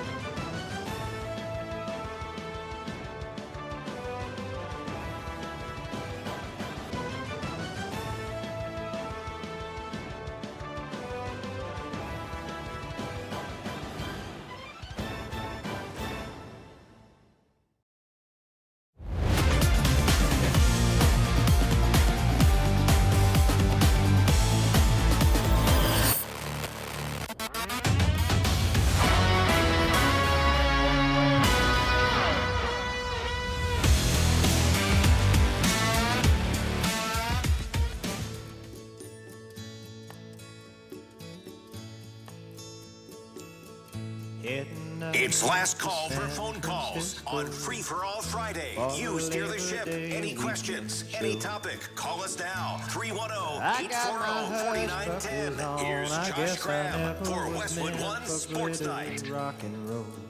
Want to give a shout out to our affiliate in Louisville, Kentucky, the Ville, a community that's grieving the loss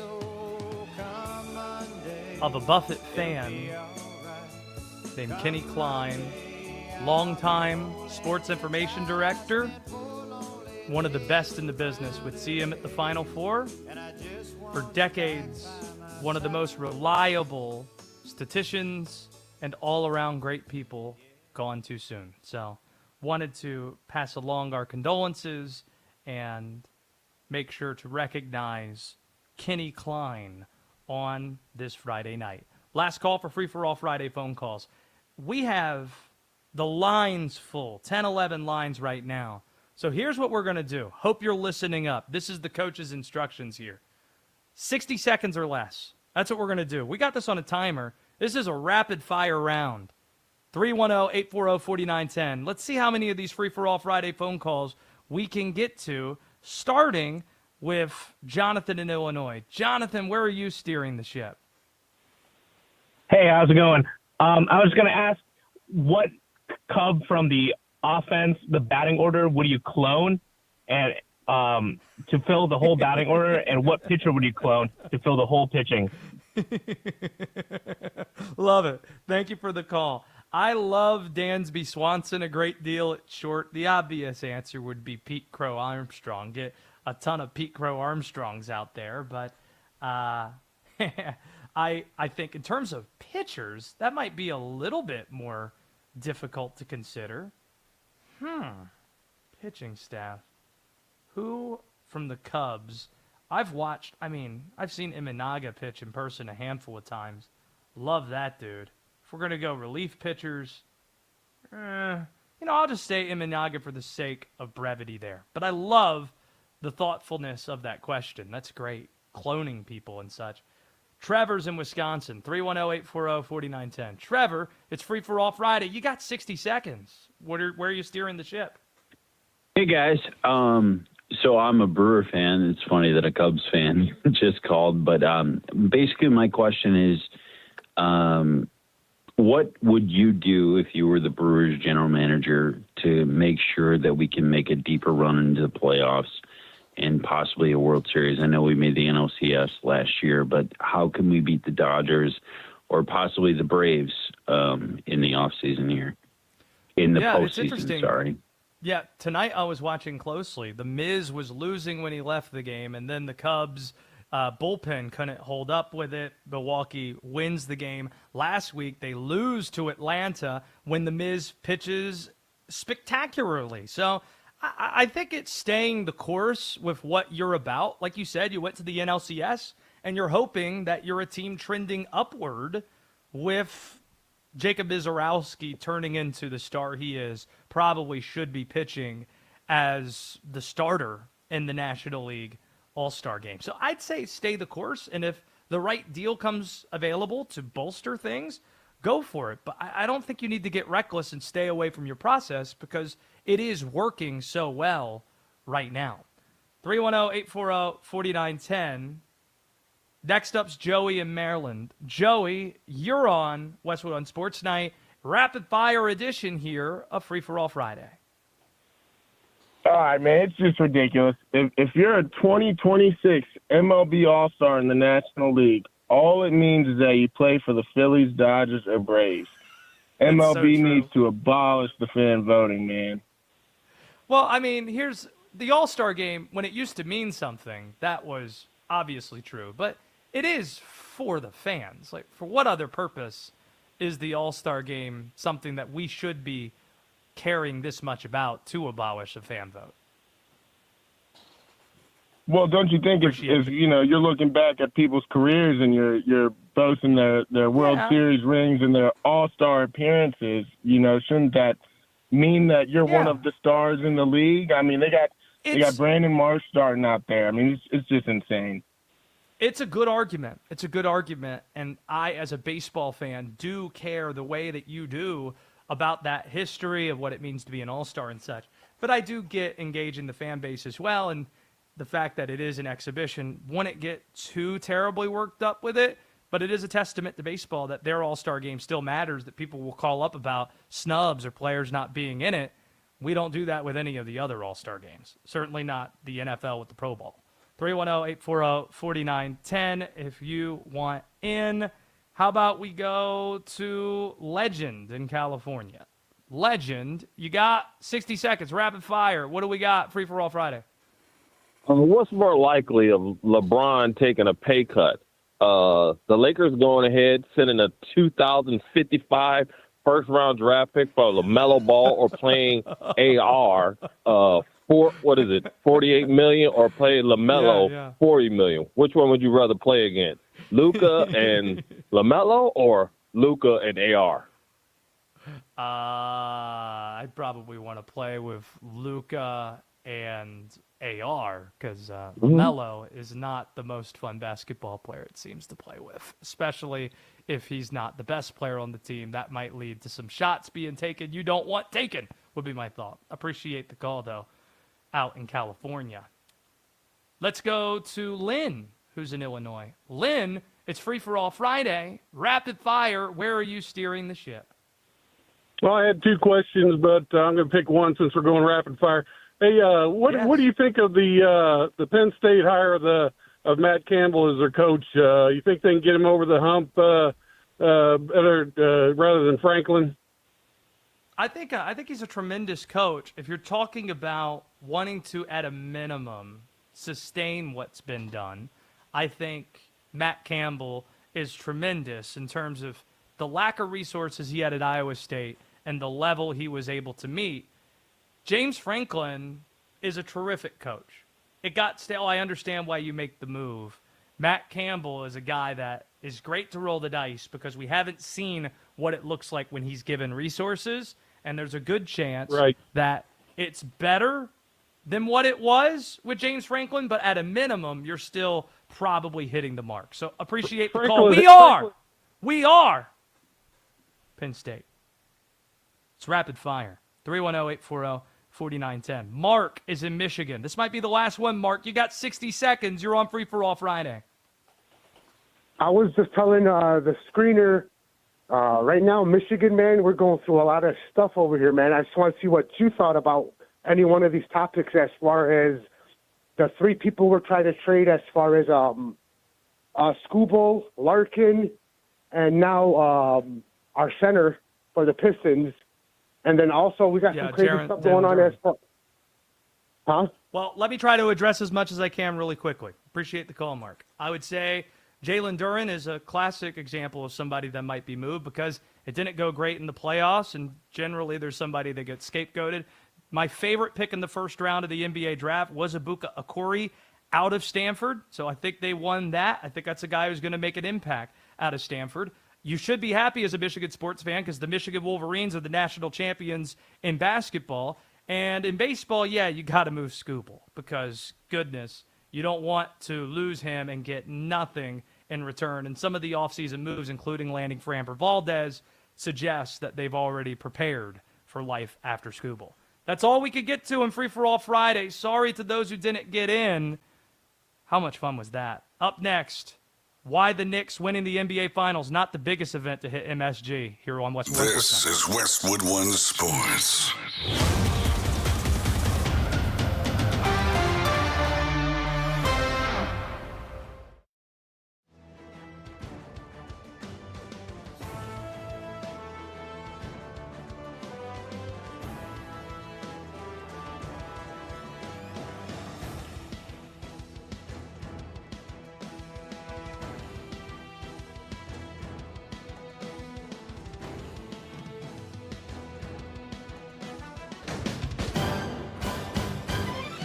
At the tone, the broadcast will begin in 4 minutes, 30 seconds.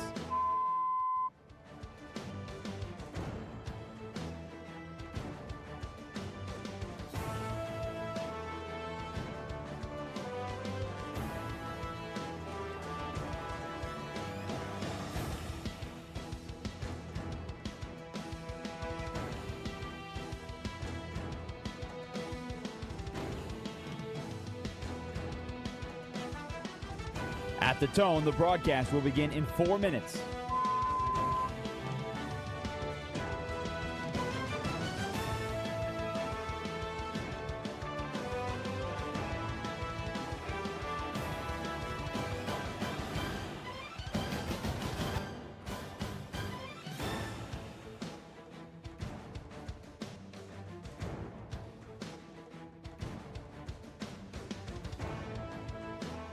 At the tone, the broadcast will be in 3 minutes and 30 seconds.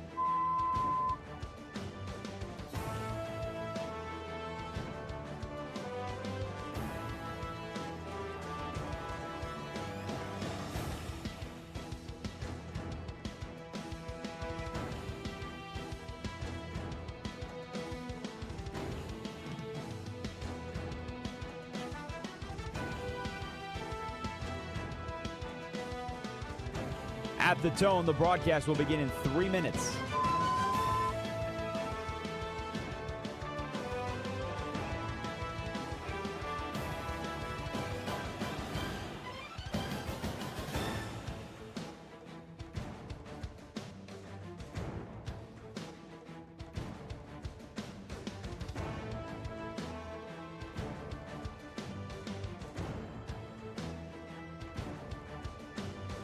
At the tone, the broadcast will begin in 2 minutes, 30 seconds.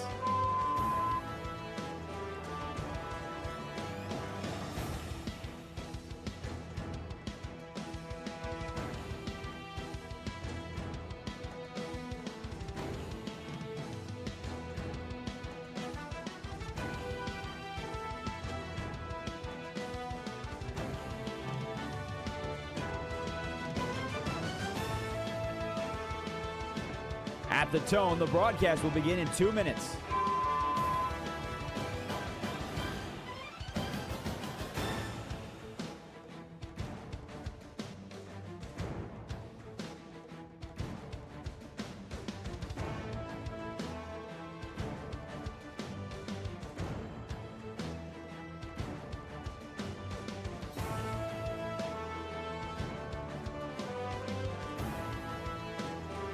At the tone, the broadcast will begin in 1 minute, 30 seconds.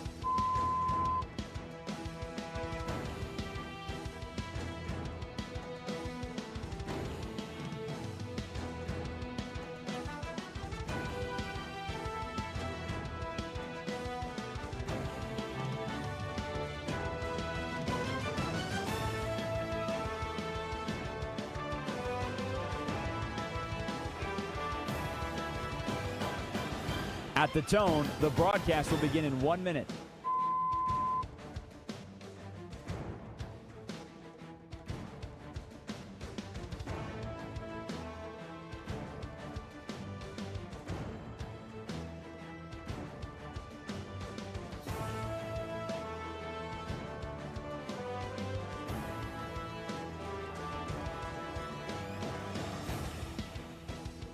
Stations, this is your final time check. At the tone, the broadcast will begin in 30 seconds.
Westwood One Sports Night.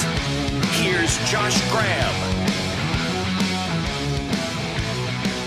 Yes. Westwood One Sports Night. Keeping tabs on what's happening in the World Cup. And in the last few minutes, reminded of a famous quote, Jim McKay back in ABC's Wide World of Sports. The thrill of victory and the agony of defeat. Iran scored the biggest goal perhaps in their nation's history in the 93rd minute to go ahead of Egypt and advance to the round of 32, Egypt having already clinched.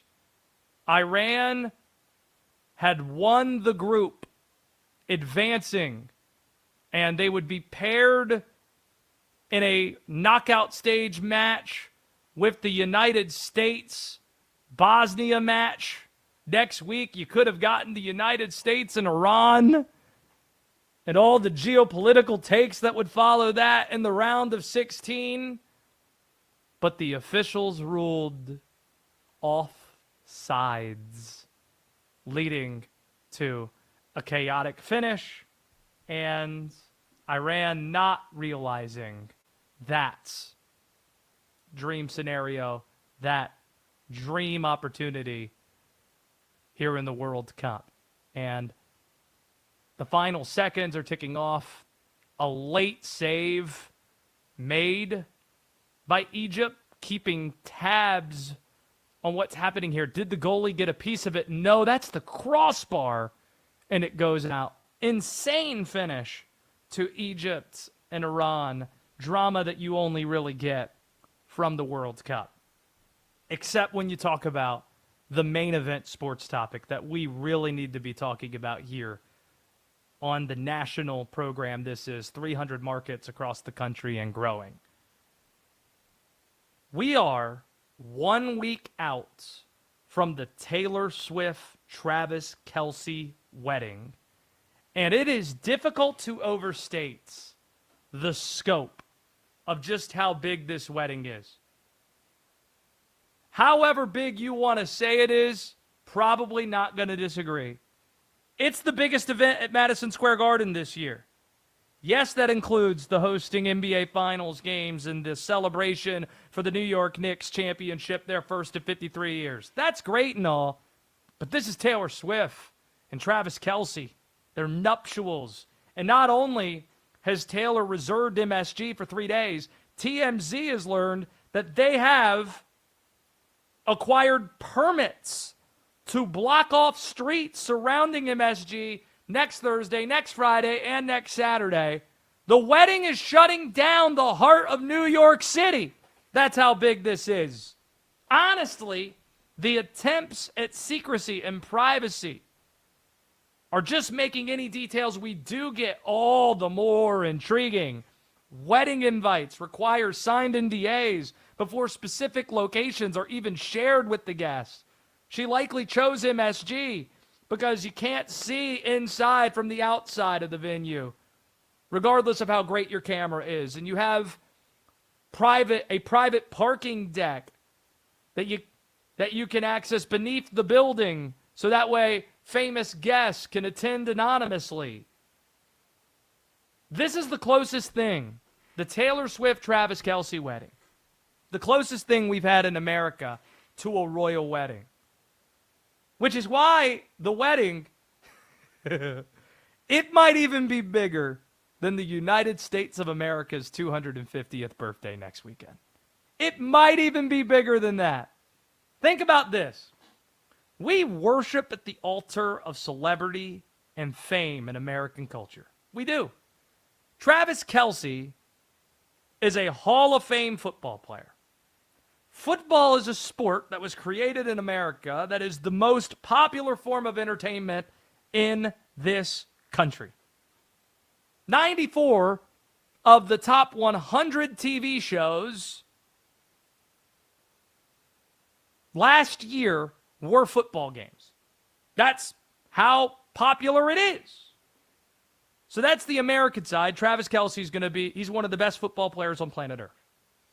Our culture's greatest export internationally is probably pop music. And Taylor Swift is one of the greatest pop stars ever. Certainly the greatest this century. And the intrigue of this, what most intrigues you? 310-840-4910. Are you on board with this? Like, who will be performing at the wedding? No pressure there. Performing the Taylor Swift wedding? Is Taylor going to perform herself? Is she going to ask those who are performing to play Taylor Swift songs? Here was Taylor this week at tight end U alongside Lainey Wilson. Yeah. Love story. Do you want to do love story? We can do that. You know, we have a special request by a very special tight end who wanted to hear a particular song, and that tight end is named George Kittle.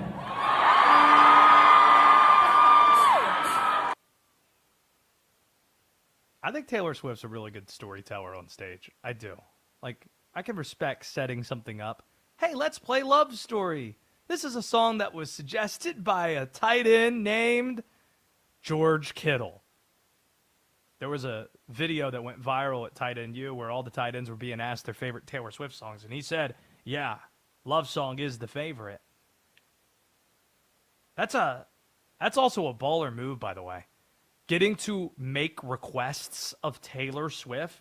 Hey, do you mind playing this song? For me, Wildest Dreams, Back to December, those are the personal favorites. Do the performers, is there going to be a first dance song? If so, is it going to be a Taylor Swift song? If it's going to be a Taylor Swift love song, is it any other song other than So High School, which was written about Travis? I mean, you can't have other love songs that are written about other people, you wouldn't think. And then there's so many more questions about how many guests from the Kansas City Chiefs are going to be there? Are all the tight ends going to be there?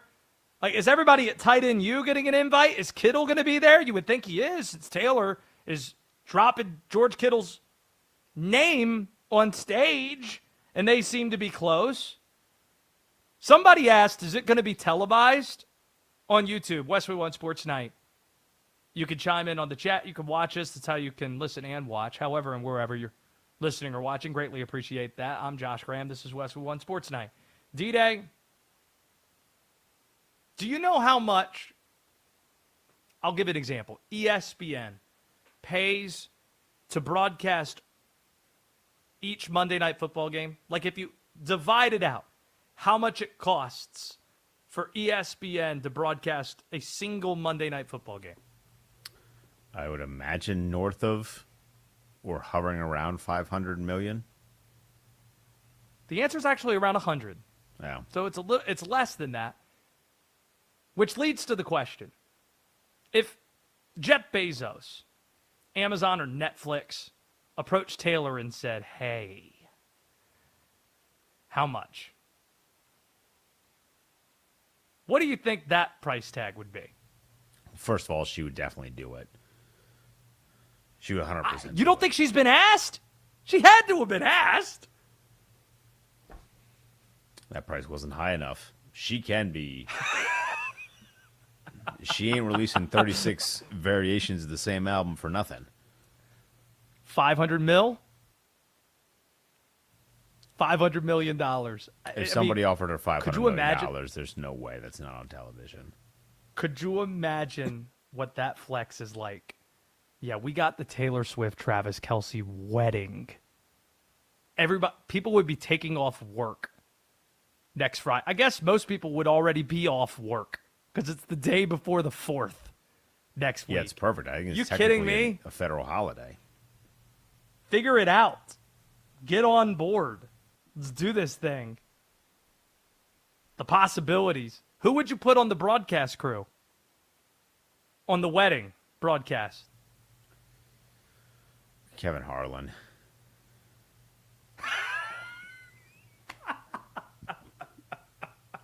Because if anything goes Not sideways... Breen? It's got to be Breen. It's MSG. I mean, Bang! I say Breen for the post game. You know what I mean? Kevin Harlan for during the game. I don't know if that part's for sale. I don't know. Get a triple bang. Amen. Bang! Romo as an analyst next to Jim Nantz. Jim! Absolutely. He's pulling out the ring, Jim. Jim! I don't know if you need an analyst. I just need He one tried to make predictions. No, it'd be great. He'd show up and he's like, I'm thinking they're going to go in the book of Mark, Jim. Jim, I think that's what we're going to get a reading. We're going to get a reading from the book of Mark, Jim. And then that's exactly what you get. Jim, thinking that I think he's going to do So High School, first dance song. Jim, so excited, Jim. I'd actually want Barkley. Harlan and Barkley. That flower arrangement was terrible. Terrible, that flower. Almost as bad as this Barkley impression. 310-840-4910 if you want in on this program. The big news of the day that we haven't spent time, by the way, it's gone final. Iran 1-1 tie with Egypt, which means Iran does not advance. What's key is Belgium wins the group, which means the United States could be facing Belgium as the winners of Group G in the round of 16. That is your likely opponent for the United States should they beat Bosnia and Herzegovina next Wednesday. But the news we haven't talked about, the Mets finally fired the manager, Carlos Mendoza. Almost texted Oliver Popular today because last night at about this time he said to me, when are they going to fire Carlos Mendoza? Hours later, here we are.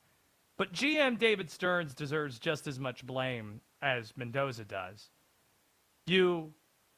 This move is something that happens a lot that is just annoying, frankly.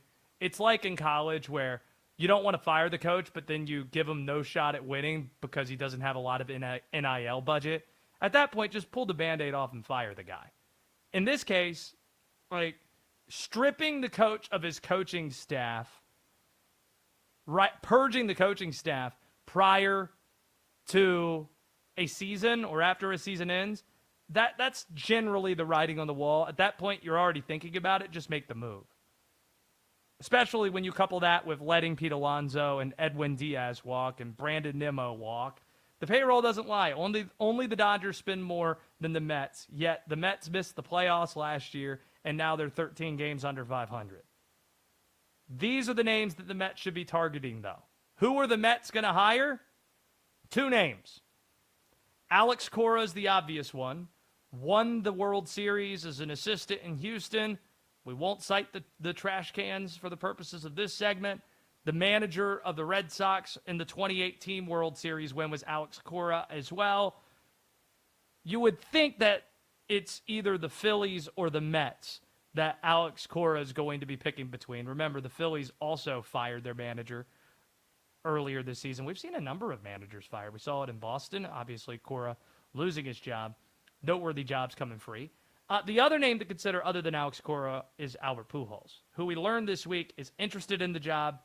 He has managerial experience, just not in the majors. He was Juan Soto's manager, for example, in the Dominican team at the WBC, so reuniting those two could make some sense as well. The Mets are a reminder that payroll doesn't guarantee success. Toronto is also a top 5 payroll team along with the Mets, and they're currently under 500. Let's hope that this is something that the owners remember and that they keep in mind when they threaten to lock out baseball because of how, air quote, existential the sport's need for a salary cap is. But Carlos Mendoza let go, the biggest news in Major League Baseball today. After another decent day in the office with the bets, we have more to place for Saturday's action in Graham's Gambling, and that is next on Westwood One Sports Night. International soccer is taking over the U.S., and only DraftKings has you fully covered. The DraftKings Sports app is now available in all 50 states. Sweat all the matches you love, all in one place with one app. New DraftKings customers sign up with code Westwood, spend $5 to get $200 in rewards within 21 days. That's code Westwood in partnership with DraftKings. The crown is yours. Bet with DK Sportsbook. Gambling problem? Call 1-800-GAMBLER. 1-800-MY-RESET. New York, call 877-8-HOPE-NY. Text HOPE-NY. Connecticut, call 888-789-7777. Visit ccpg.org. On behalf of Boot Hill Casino in Kansas, bet tax pass-through may apply in Illinois. 21 plus. Void in Ontario. Event contact trading with DraftKings predictions involves risk of loss. Sportsbook bonus bets expire in 7 days. $50 in prediction dollars issued weekly for 3 weeks. Expire in 1 year. Redeem one non-withdrawal reward. Availability varies. Predictions offer void in New York. Ends June 28th. Terms at dkng.co/audio. U.S. men's national team has wrapped up group play. Up next, the round of 32 on Wednesday. How far can they go? Let's find out. Westwood One Sports.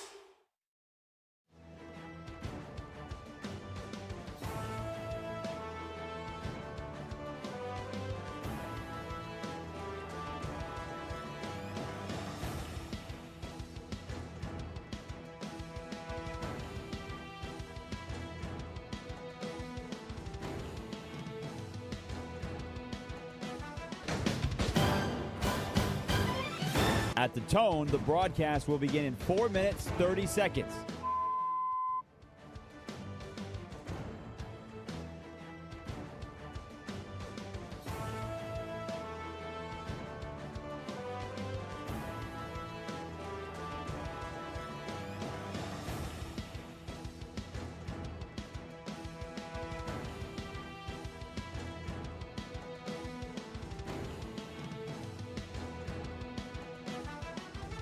At the tone, the broadcast will begin in 4 minutes.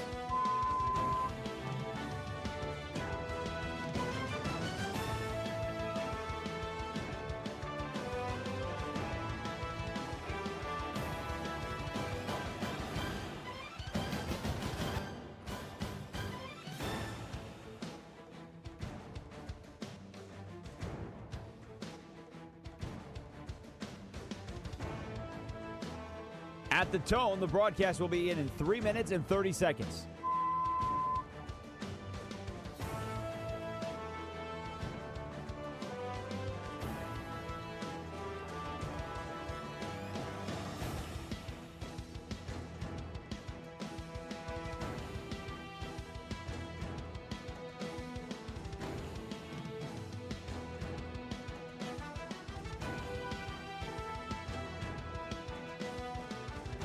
At the tone, the broadcast will begin in 3 minutes.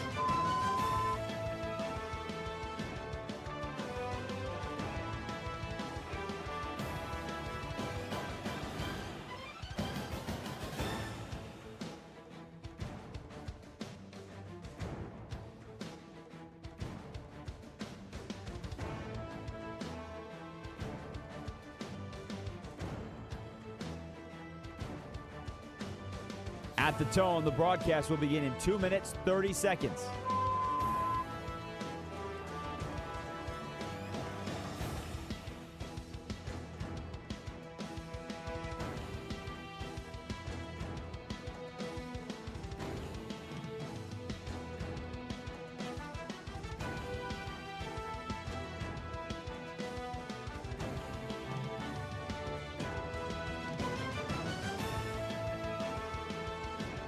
At the tone, the broadcast will begin in 2 minutes.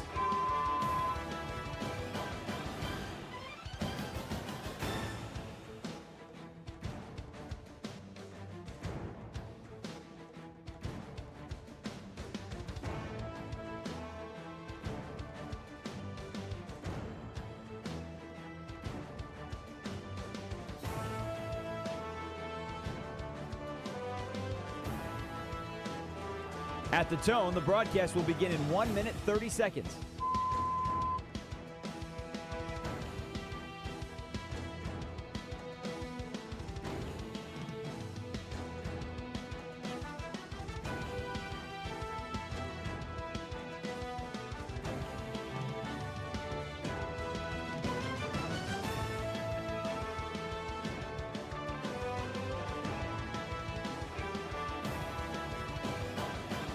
At the tone, the broadcast will begin in 1 minute.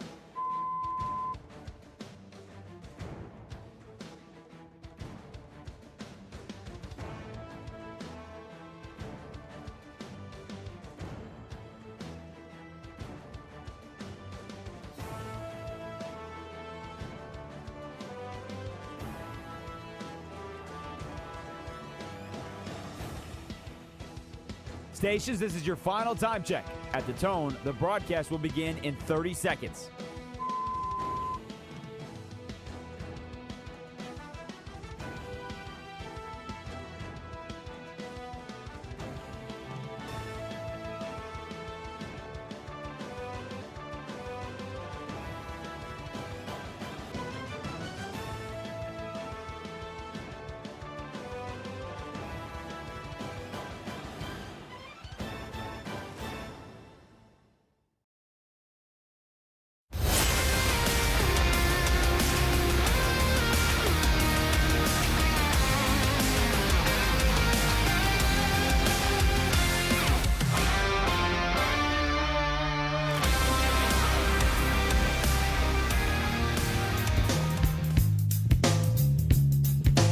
This is Westwood One Sports Night.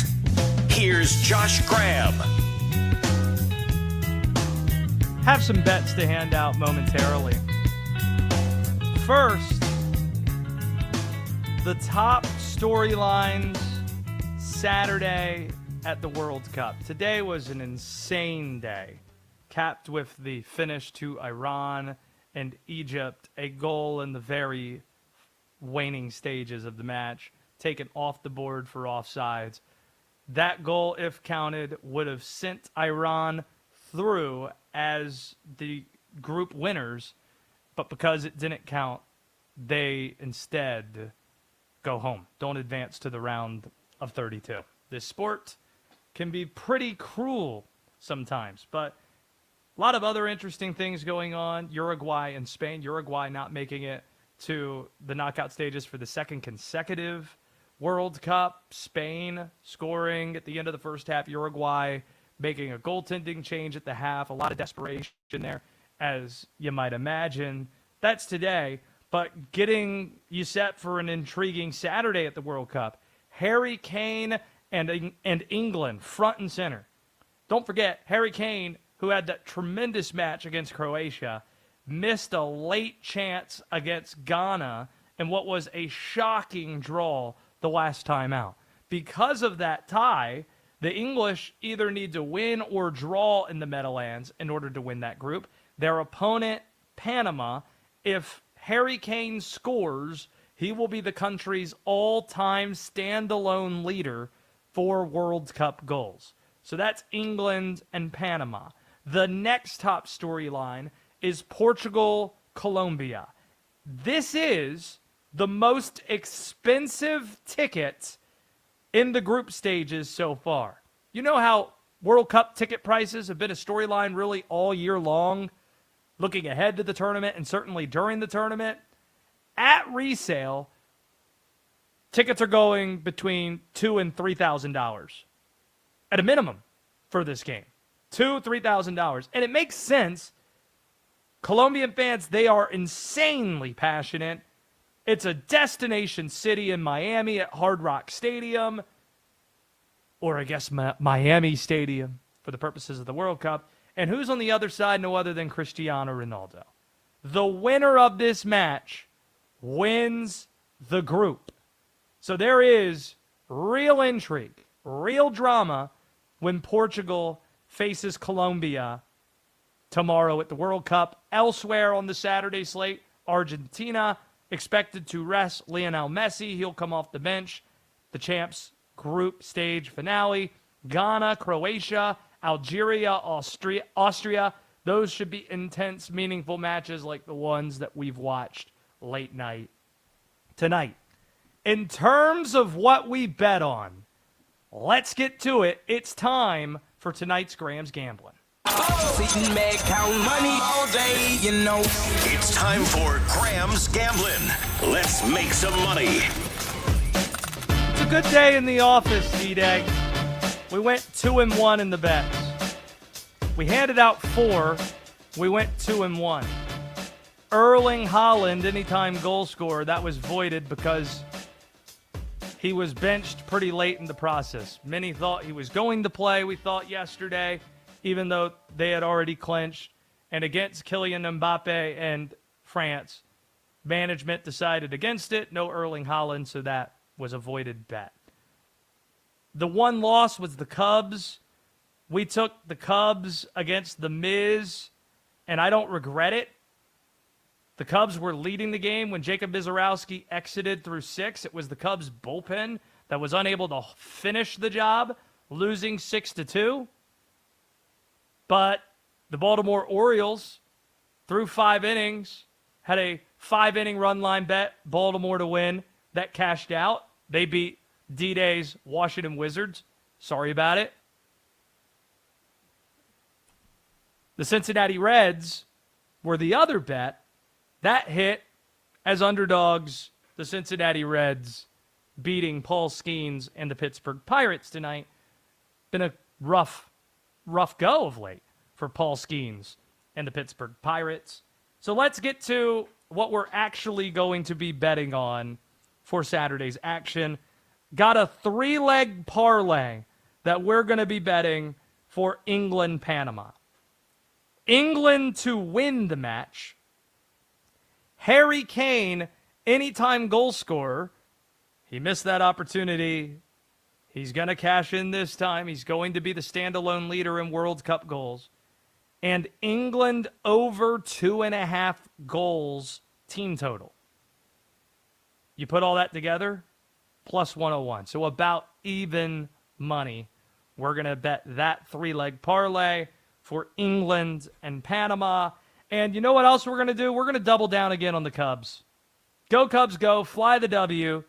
David Peterson, who was traded from the Mets to the Cubs a couple days ago, going to be making his debut in Chicago. They're going to bounce back after tonight's bullpen struggles. Love getting great odds, a great price for a good baseball team. Chicago at plus 138. We will take that. So, in review, England to win, Harry Kane, anytime goal scorer. England, team total over 2.5 goals. That parlay at plus 101. These odds courtesy of our friends at DraftKings. And David Peterson's debut with the Chicago Cubs. We like the Cubs money line to beat the Milwaukee Brewers at plus 138. That is what we are looking at here. Didn't get a chance to hit on this storyline. Free for All Friday was a bit of a zoo, as it normally is. But it's becoming very difficult to talk about the WNBA. The constant Caitlin Clark obsession is making it difficult to talk about the league, and this is why. Much like everything, some of the criticism of the league is warranted, while some of it is not warranted. A warranted critique of the league is that the game is too physical in the regular season. You should be trying to do a better job at protecting stars. Not just Caitlin Clark, but all of your stars. You don't want the game to be that physical. There's a reason why the NBA game is less physical in the regular season, and then it gets amped up in the postseason to the point where you get to the finals, and it's a grown man's game. So that's a common sense critique. It's a warranted critique, especially in the wake of what we saw earlier this week. Here was Fever coach Stephanie White expressing this well earlier in the week. I mean, the fist in the throat is crazy. It's crazy. It's dangerous. The landing spot, when you went to review it and she still comes down on top of another foot, like, I don't know. Because to me, that's like a do-over on a test. How do you screw it up again? That wasn't upgraded? Absolutely disrespectful. We have a generational talent and a WNBA superstar who had 2 cheap shots right there that weren't called. And I just say, again, absolutely unacceptable. Candace Parker, Elena Deladon, affirming this point. Hey, you got to protect your stars. That was a tough look. So that would be qualified as a warranted critique. An unhelpful, unwarranted critique of the league is citing something like Caitlin Clark's exclusion from a WNBA 30th anniversary poster as the league being jealous and hating Caitlin Clark, being spiteful towards her. Heard that take on a ton of national programs. Maybe even on programs on this network. It's fine. Different ideas for different shows. But it turns out the reason she wasn't on that poster was because of, per Darren Ravel, Caitlin Clark herself. She has a contract that prevents her likeness appearing on posters such as that one. Apparently that likeness, contractual right, belongs to Nike and Nike alone. Because of how polarizing she is and the shadow her figure casts among the rest of the sport, it makes WNBA conversation almost impossible on formats such as this. Because what is the win, sincerely? If you talk about Caitlin Clark, well, then you'll have the WNBA hardcore saying, why aren't you talking about Olivia Miles? Why aren't you talking about Kelsey Plum? You don't love Asia Wilson? Asia Wilson's the best player in the world. As somebody who broadcast a couple of Asia Wilson's games at South Carolina and has loved women's college basketball and covered it for a very long time, yeah, very familiar with many of these players. It's a stupid way to retort in conversation of Caitlin Clark, but that's something that happens. There's a gatekeeping that happens among hardcores in any sport, but in a sport that's trying to grow and become mainstream, it's particularly unhelpful. So that's what happens if you do talk about Caitlin Clark. If you don't, then you're not doing this job well. Because the truth is, her games garner twice the ratings of Asia Wilson's games. That's people care about what Caitlin Clark does more than anybody else in the league. So it is the job for people who have vast audiences and microphones such as this, contrary to popular belief, to talk about the players and the topics that the largest amount of people might care about. That is a big part of the job. So, frankly, there isn't a real win. It's not a win-win in talking about WNBA topics because it doesn't seem that when Caitlin Clark is being discussed that anyone's interested in talking about the actual basketball. So here's the hope. Here's the hoping that Caitlin keeps getting better and that the league does a better job protecting her and also does a better job in embracing the fact that she is a lightning rod that should lift all boats, should get everybody going from flying commercial to flying chartered private flights, that should get more money to the league, should improve television deals, it's the same thing that happened for golf. Golfers were annoyed when Tiger arrived on the scene and how much attention he was getting in the mid-1990s, around 1997. But do you know what quickly happened? Golfers figured out, oh, this is helping everybody. And that's soon, you would hope, what's going to happen here as well. but the obsession with Caitlin Clark does make it difficult to have real, interesting, substantial, non-agenda rooting conversation about the W. There is an NBA team that just set itself up to be in the exact position the Milwaukee Bucks were in this offseason, and we'll tell you what team that is next on Westwood One Sports Night.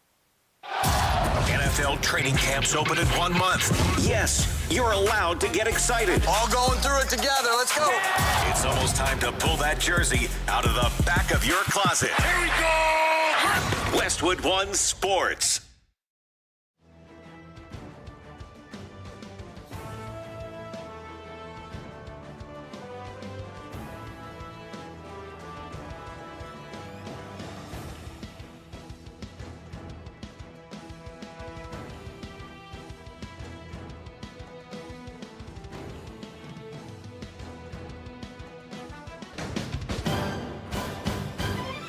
At the tone, the broadcast will begin in 4 minutes, 30 seconds.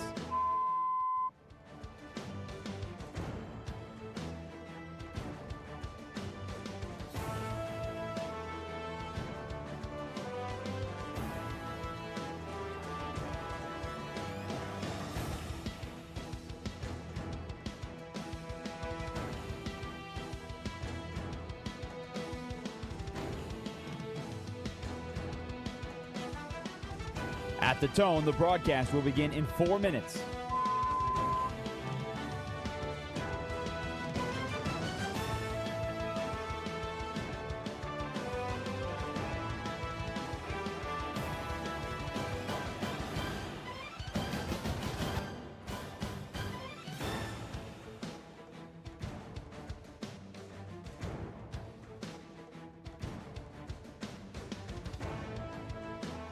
At the tone, the broadcast will be in 3 minutes and 30 seconds.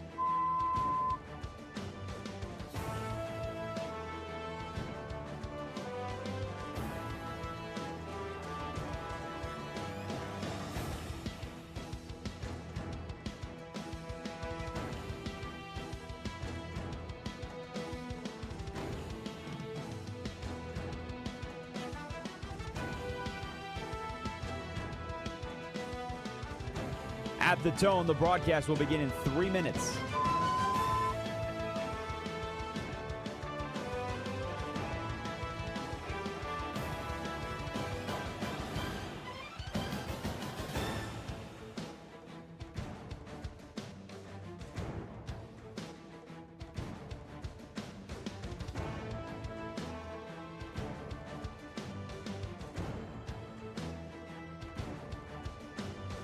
At the tone, the broadcast will begin in 2 minutes, 30 seconds.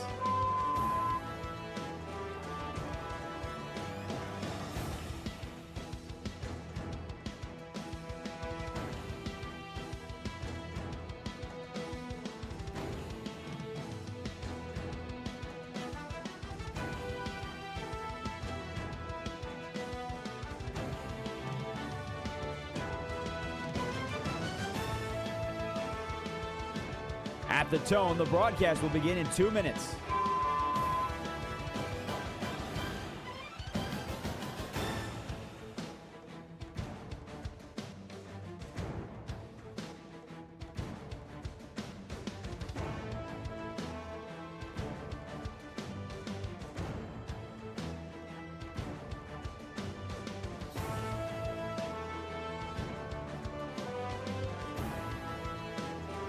At the tone, the broadcast will begin in 1 minute, 30 seconds.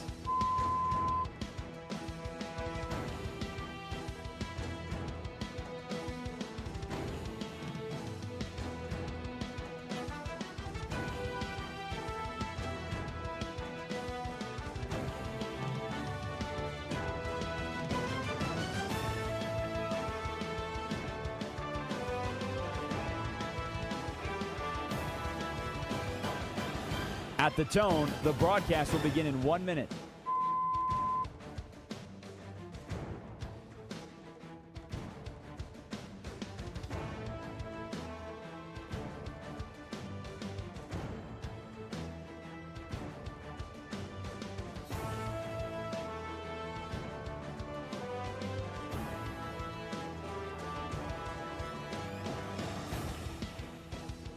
Stations, this is your final time check. At the tone, the broadcast will begin in 30 seconds.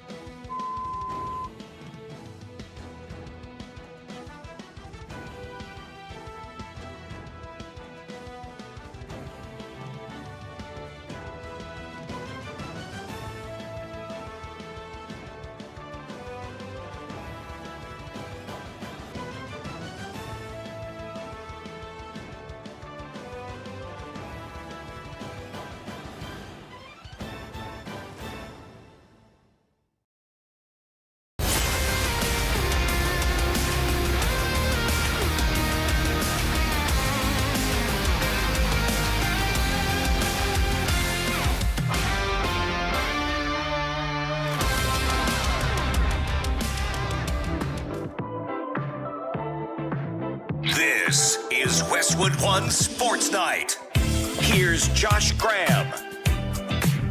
So much happening in the NBA. It's hard to keep up with it all.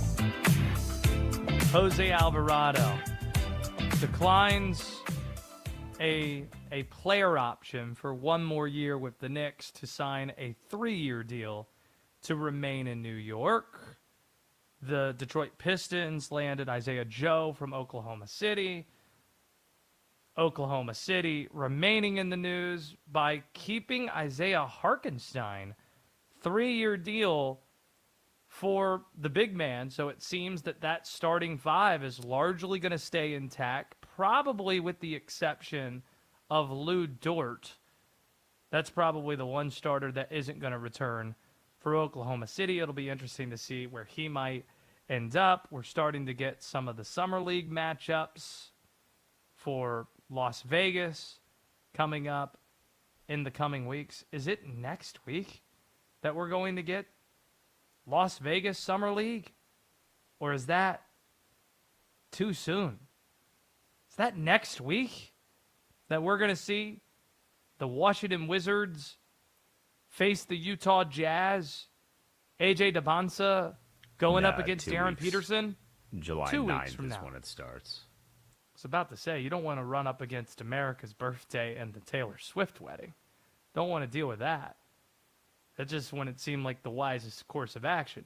So, 2 weeks from now, you'll have, to tip things off, Utah, Washington, and then Chicago facing Memphis, where Cam Boozer and Caleb Wilson will run up against each other, just like they did in Chapel Hill this past season. Duke and North Carolina, a buzzer-beating shot for North Carolina to win that game. Seth Trimble brought D-Day to his first Duke Carolina game. Is that crazier than the Elite Eight game, or is the Elite Eight game still above that? The Elite Eight game is still above that. Yeah, where you have the crazy Braylon Mullins shot for good reason, even though that was, for the Duke-Carolina rivalry, the latest game-winning shot that North Carolina's ever had to beat Duke. And you have a court storming, which never really happens at the Smith Center either. That was a crazy game earlier this year. So, a lot going on in the NBA. But with respect to the NBA draft, the two biggest headlines in the NBA this week, since we're on the air bookending the week, it started with a big headline, and then right after the draft, we got another massive deal. It's the trades made by the Milwaukee Bucks and the Minnesota Timberwolves.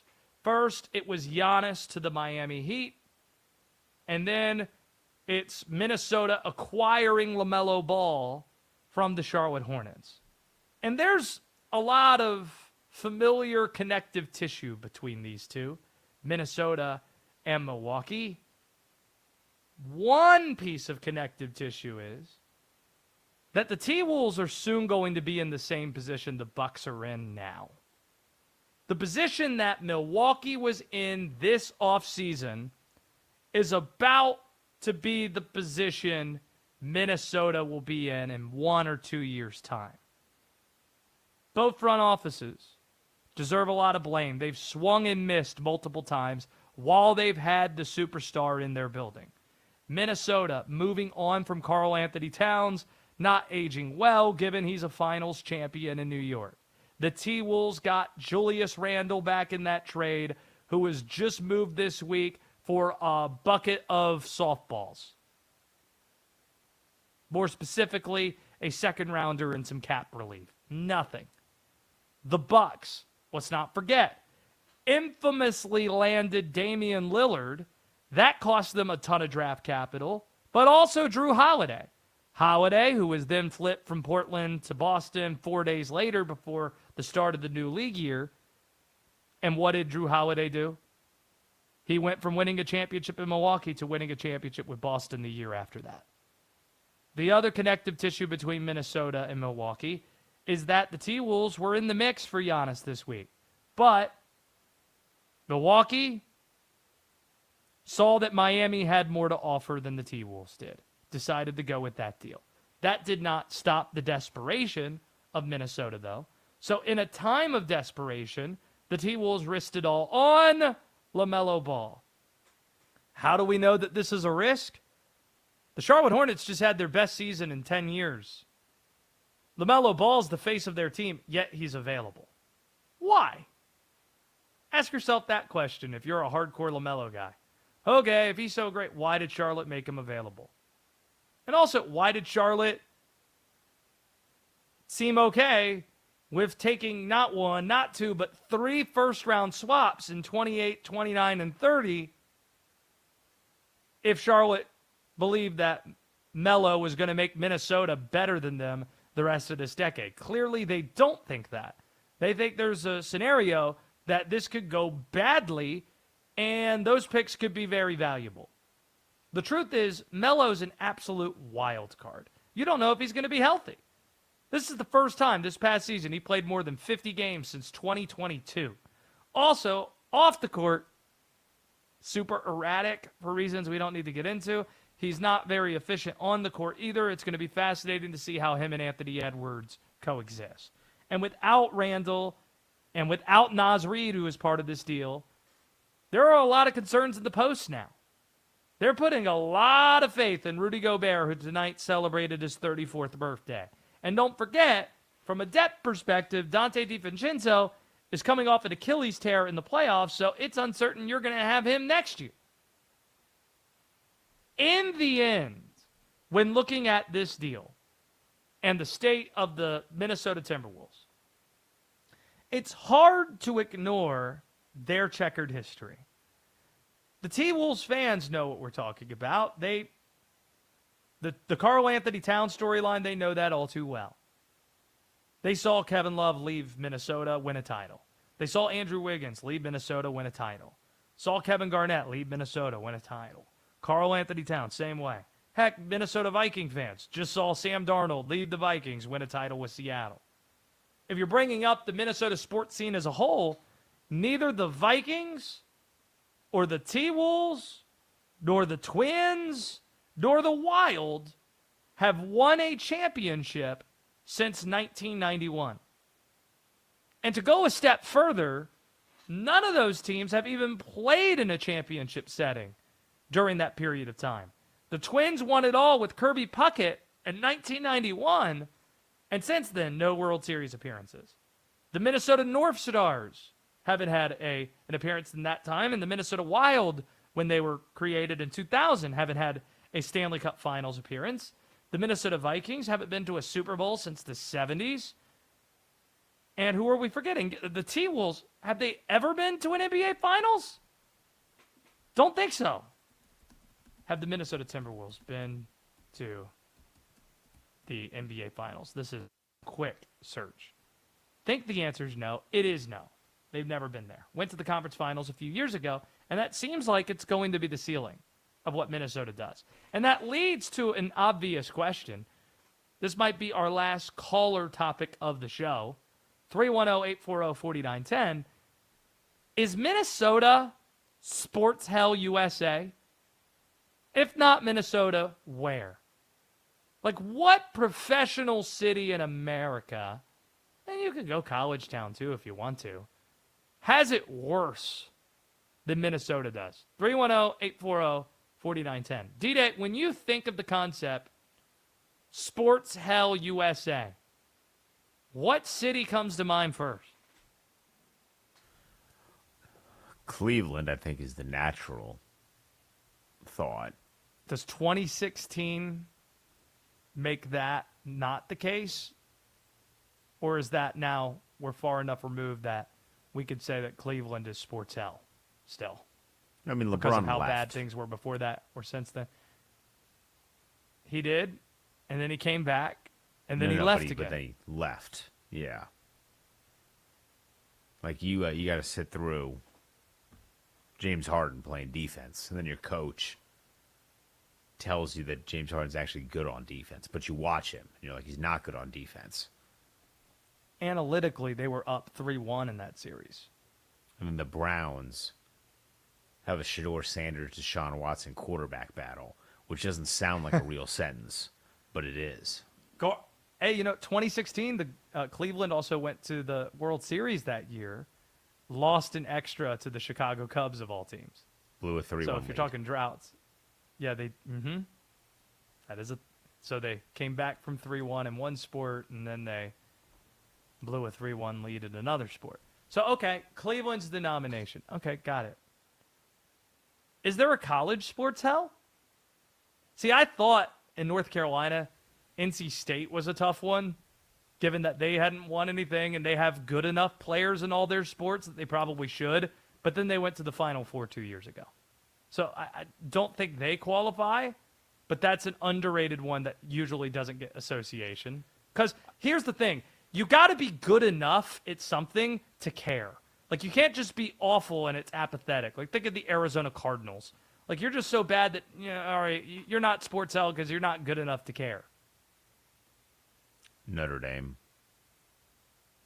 Wow. South Bend, Indiana. Nah, I can't do it. Men's and women's basketball. I can. Men's and women's basketball. Won the ACC 2015, and then Arika Ngubawale hit the shot in the Final Four. Josh, National there championship are levels program. To this. Ain't nobody care about men's and women's basketball at Notre Dame when they got football. They opted out of the Pop-Tart Bowl. Oliver suggests Texas A&M, College Station. That was going to be another one of my nominees because they have for such a long time been not very good, but they think they're really good. Yeah. Man, who else is in that class? Texas? They still can possess the illusion that they're good. I mean, you said Notre Dame. Yeah. But it's been almost 80 years since they've won a championship, it feels like. It's been forever. Yeah. I mean, was that Rose Bowl in HD? I don't even know. 2006. Greatest football game I've ever watched. It's the easy answer, that Texas USC game in 2006. You know what? With respect to Mac Brown, we'll say hook 'em and say that they're not sports hell USA. Also, Austin seems to be a lovely place to be. No, we still say horns down. To watch a Easy show. There. Don't know. We might get sued. Don't know what happens when you do the horns down. Apparently bad things happen. Speaking of Big 12 country, shout out. Oh, wait, they're in the SEC now. My bad. Special shout out to our friend Drake Toll. The Savannah Bananas are playing inside Autzen Stadium. He's our morning host weekdays here on Westwood One Sports. Autzen Stadium at Oregon going to have the Savannah Bananas facing the Party Animals. He'll be calling action Saturday on ESPN, then ABC on Sunday. And Drake just sent me a text because he's out west in Eugene. We're big in Oregon. That he'll be dropping by my Saturday program. I'll be on 4 to 7 p.m. Eastern on Saturday and at the same time on Sunday. So plenty for us to get to this weekend. Did Carlos Boozer make a one-handed catch at a baseball game? Sorry, got a highlight show on in front of me here. Anyway, make sure you're subscribed to the YouTube channel and to the podcast feed. Search Westwood One Sports Night, Apple Podcasts, and Spotify. Wherever you get your pods, you can find us. 5-star reviews only, good vibes. the YouTube channel. It's how you can watch us in addition to listening to us. Like, comment, subscribe. That helps us a great deal with the algorithm. That's however and wherever you listen or watch. Greatly appreciate that. NFL owners have been exposed this summer, and a superstar player just called out their hypocrisy. That story is next on Westwood One Sports Night. This is Westwood One Sports.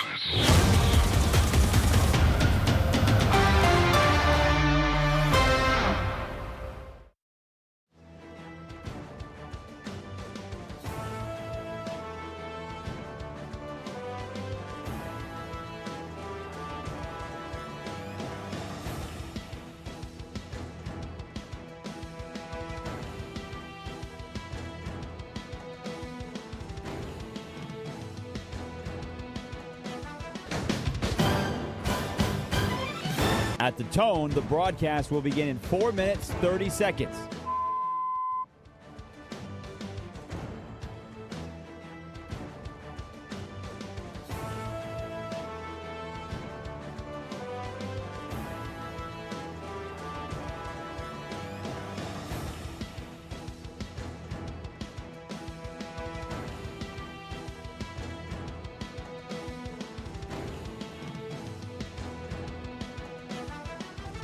At the tone, the broadcast will begin in 4 minutes.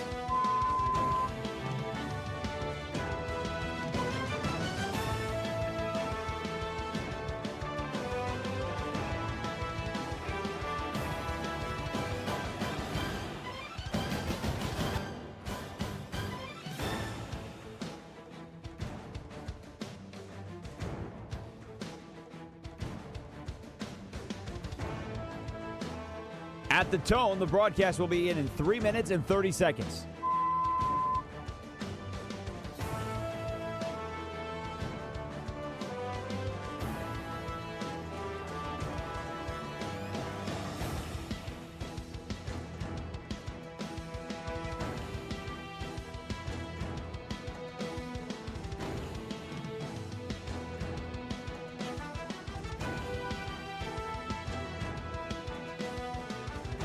At the tone, the broadcast will begin in 3 minutes.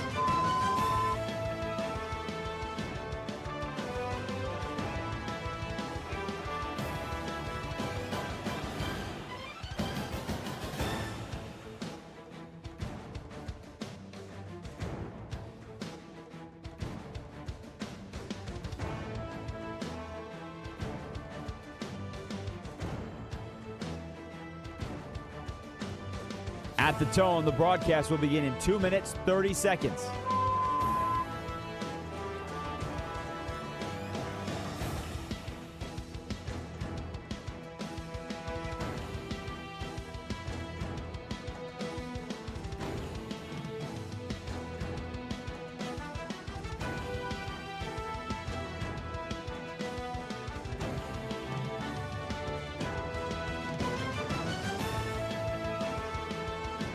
At the tone, the broadcast will begin in 2 minutes.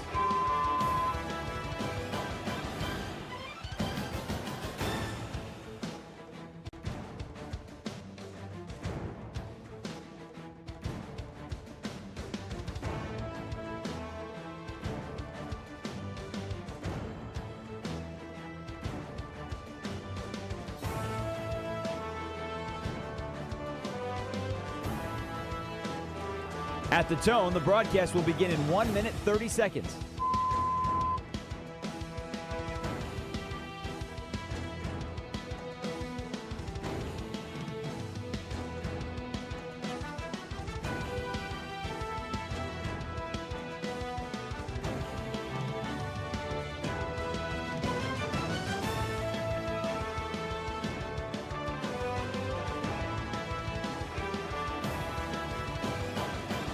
At the tone, the broadcast will begin in 1 minute.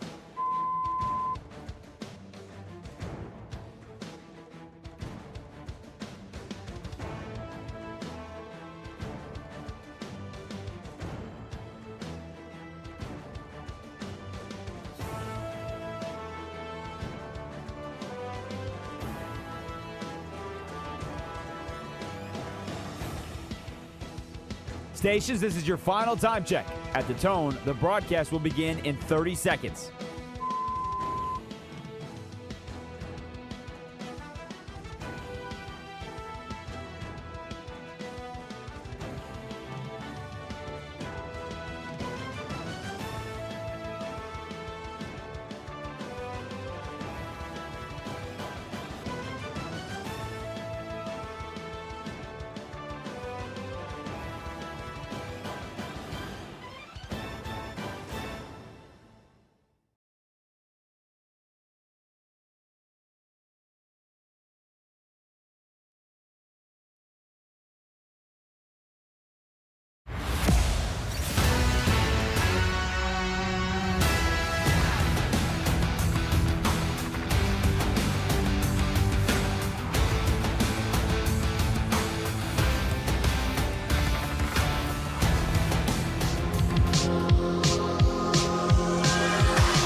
Westwood One Sports Night.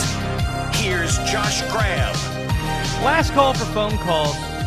Where is Sportel USA located? 310-840-4910. Because if we nominate Minnesota as being top billing on that, can you beat it? 310-840-4910. Get into the NFL. George Kittle isn't just making news by requesting song titles of Taylor Swift at tight end U. He just made an incredibly strong stance on behalf of the NFL players. The World Cup has exposed NFL owners that they can implement grass fields if they want to, that there is a line that you can get these owners to act and implement grass fields in their stadium. See, with the World Cup, FIFA has all the power in negotiations with host cities. And obviously, there are a lot of stadiums, college football and the NFL, to pick between, cities that are bidding to try to get all these international fans and this economic boon that would come with being a host city. So if you don't want to install the grass fields, fine, they'll just go to another city that wants that economic boon. If you don't want to remove the title sponsor or the corporate sponsor from your stadium's name, fine, they'll go to another city that will do that. So they comply. Obviously, NFL players have taken notice of this because Kittle wrote this in an NFLPA statement today. Quote, "We've made it clear that we prefer grass fields. We know it's better on our bodies than turf. And clearly, we know it's possible based on everything that went into putting down grass fields for the World Cup in each stadium. At this point, it comes down to the NFL making it a priority and choosing to invest in us as players because our bodies are our business, which they get to capitalize on." This sounds like something that's going to come up when the owners want to expand to 18 games.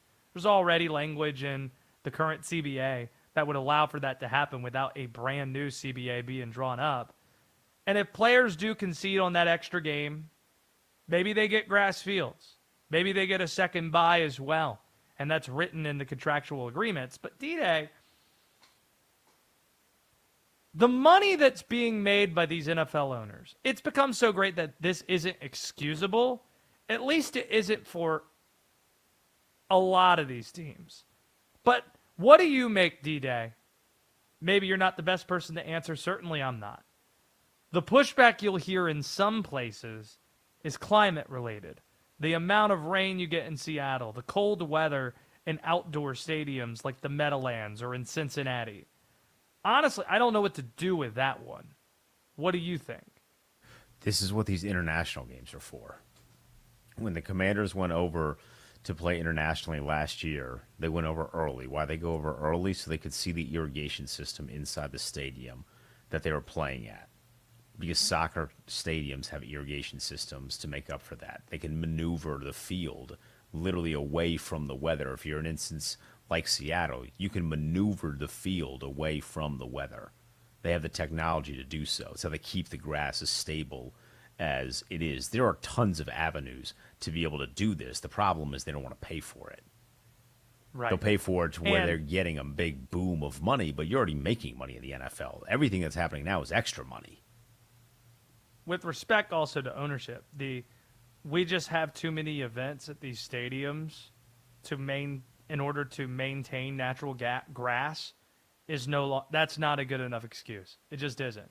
Because that was always the excuse. It's like, oh, we only get eight or nine home games a year, and we need to fill the stadium because we have to pay for these stadiums largely. We need to fill it up for a bunch of multi-purpose events, and it's hard to do that with concerts and other things if you're growing a grass field out there. That's just no longer sufficient. And D-Day, you know who has the worst arguments here? Dome teams. What excuse do you have, Jerry Jones in Dallas? What excuse does LA have? I mean, you got two teams that are sharing SoFi. They can't combine to pay that total? Are you kidding? The Cowboys are the richest brand in American sports, and they play in a dome. What are we doing here? Just not sufficient. So we're not quite there yet, but we're getting close to it, and it does feel that the World Cup is a very revealing point where the players now have something to argue. Oh, you were able to do it for the World Cup, but not do it for the NFL games? Come on now. What are we doing here? Let's try to get something done. 310-840-4910. Westwood One Sports Night. I'm Josh Graham. Denton Day, producer of this program. Oliver taking your calls at 310-840-4910. The World Cup is the hottest talk in the country right now. Hottest talk in sports. And there is a topic surrounding U.S. soccer that isn't the most fun to talk about, but it is something that we need to acknowledge because it's important. This is going to be a one-and-done World Cup for USA manager Mauricio Pochenttino. Not because the Americans wouldn't want to keep him. The reality is they do. They obviously do. There was a report that leaked today. Why do you think things leak? Generally ask yourself the question. Ask yourself this question anytime something leaks. Who does it best benefit that something's leaked? Generally, that's the side that leaks it. The U.S. wants to retain him through 2030. That's the report. Why does it leak? Well, they want to apply pressure on him to say yes. But the immediate reaction from Pochettino's team is that no decision is going to be made until after the World Cup is complete. But of course the United States is going to want to keep him. The on-field results, they say it all. The U.S. just won its group. That's not something that normally happens. Finished with the most points it ever had in the group stages, winning 2 matches. That's all very positive.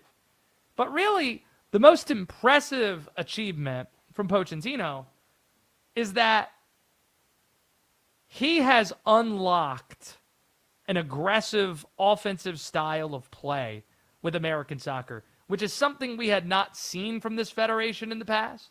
It would always be counterattacking and playing from the back and having the strong goalkeeping anchor the team. This is flipped on its head, where the strength is offensive talent, and you're not playing afraid. You're taking it to your competition. And Pochettino deserves a lot of credit for showing us that you can do that with American soccer, that it's actually best to do that with American soccer. But to understand the short-term nature of this arrangement does require some context from when these parties came together a couple of years ago. There is important context to be had here. Pochettino, remember, unceremoniously exited Chelsea after just 1 year in the EPL back in 2024. There was some clashing behind the scenes over there. The results were mediocre for that great club standard. And that just happened to be the same time that the United States, halfway into a World Cup cycle, decided that they were going to move off of Greg Berhalter as the manager. That was because of the poor performance they had in hosting Copa America that year. The American style of play, contrary to what we're seeing with Poach, had really grown stale. But generally, you don't see managers let go halfway through a World Cup cycle. That's a quick turnaround to establish identity and style and the whole deal. But since Pochenttino was such a respected club coach, and he was available, most importantly, the U.S., they desperately threw the bag at him. $6 million, a record sum for a U.S. national team manager. And because of the money and the short-term nature of this, and the U.S. being a host nation, Pochenttino decided to accept. This seemed like an opportunity for him to make a ton, get great exposure. He didn't have a job in the moment. It's a short-term opportunity. That all makes sense. In fact, to understand how short-term this arrangement is, here was U.S. Soccer Federation CEO J.T. Batson on a CBS Sports podcast right before the tournament started, offering this reminder. You know, when you attract great people, they're wanted by great organizations from around the world. I think it's important to remind everyone that currently, at the end of the World Cup, Mauricio has no contract with U.S. Soccer. And, you know, if I were in anyone's shoes and I had an agent, I would expect them to be exploring what other options there are in the future. Yeah. And that's what's happening. So don't get it twisted. Pochenttino is going to manage professional clubs again. Just look at the types of jobs he's had the rest of his career. And look at the types of jobs that are reportedly sniffing around already. AC Milan. In the EPL was former club Tottenham. Brentford of the EPL. Like his career, it's Tottenham. And then it's PSG in France. It's Chelsea. This is the type of manager that Pochenttino is. And that identity is probably a lot stronger than the pull of being the American manager. Don't project your patriotism on somebody that's not American. He's from Argentina. So don't be surprised or angry when Mauricio Pochenttino decides, one and done for the World Cup, takes another club job, because that's what's probably going to happen. And we should be appreciative that we got a quick upgrade in our manager at an inopportune time to be replacing a manager, and it's producing results in this World Cup that are, in some ways, unprecedented. Hot Carlito writing in on the chat, Westwood One Sports Night on YouTube. Nothing wrong with playing from the back. Understand that. WWE lover. Here from Ohio. We're on in 300 markets across the country, including Illinois. That's where Troy's calling from. 310-840-4910 if you want in. I'm coming to the table of the Sports Hell USA convo saying that Minnesota, which hasn't won a men's professional championship despite having the four major sports in their city in 35 years as being Sports Hell USA. Heck, they haven't even been in the championship setting in any of those sports. Troy, who are you nominating? Oh, Minnesota for sure. I was born in Minneapolis.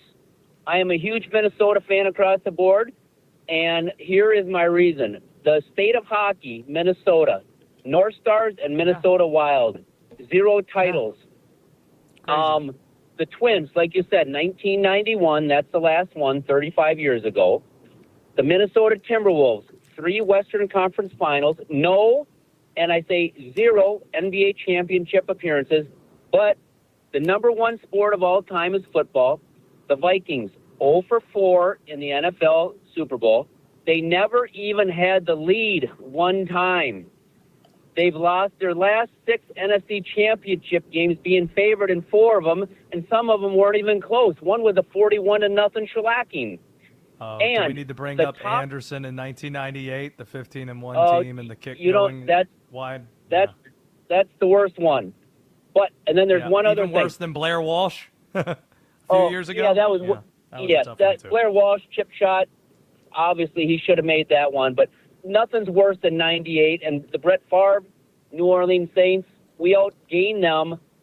It was the most yards anybody had ever outgained anybody in a playoff game and lost. And, of course, it goes to a Minnesota title. But the last point, and then I'll get out of here. Yeah. The Minnesota Vikings have the third best winning percentage in the NFL in the Super Bowl era. The top 10 teams all have at least 2 Super Bowl wins, and the Vikings, my team, has 0. They suck. Anyways, I love the topic, and I don't think it's even close. It's Minnesota by far. Thank you so much. I think you're right. No doubt. Thanks for the call. Appreciate that from the state of Illinois. I think you just made the case as well as you can make it.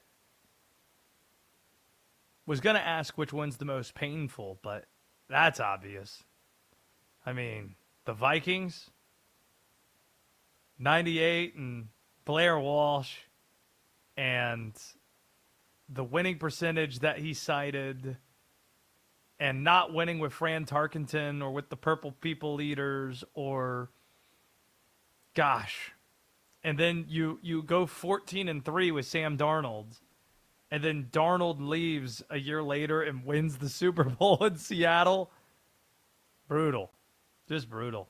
Let's go to Eric. He's in Ohio. 310-840-4910. Is this the thing that's going to happen where people start nominating their own cities or their own sports cities as being sports hell? Eric, go right ahead. Name's actually Kurt, but there we go. Oh, sorry about that. What do you got? Not a problem. No, I think it was I've got an earbud in, but there we go.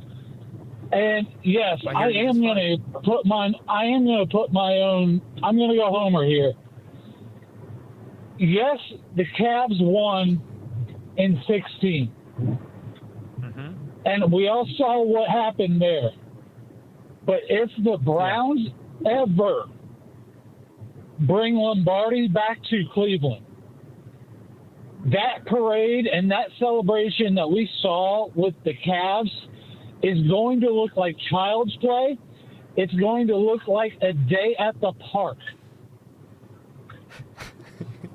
That town What are you going to do that day? Okay, let's try to get our mind right. The Browns won the Super Bowl. What does your day? The parade starts at around noon.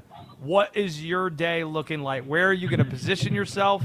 Let's try to do this Jimmy Valvano style, where he used to have a practice to start the year where they practice cutting the nets down so they can visualize it. Let's visualize it. How are you celebrating the Browns' victory parade? I am taking the next 3 days off, guaranteed. Why is guaranteed.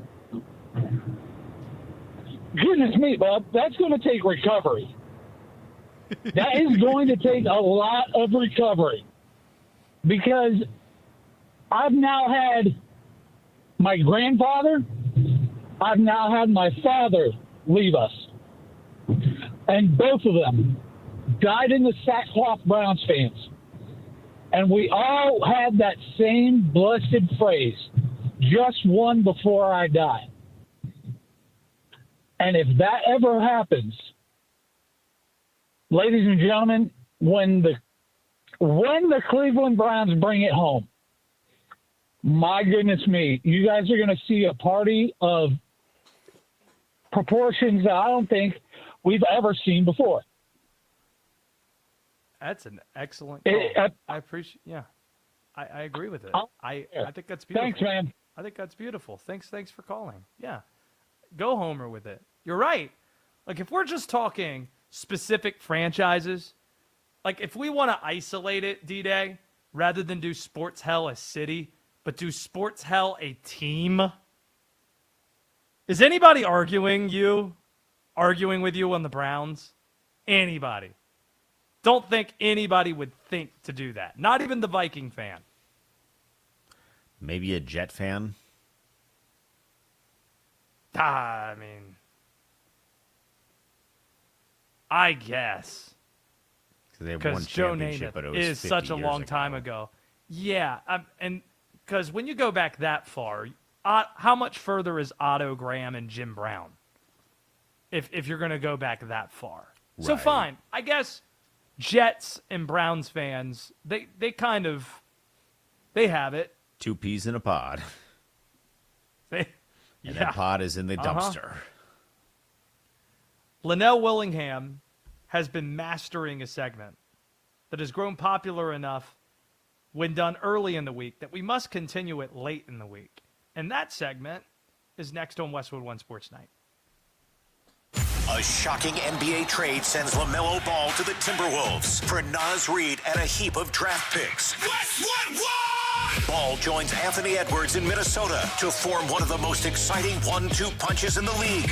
Will it be enough to get past the Spurs and Thunder? Westwood One Sports.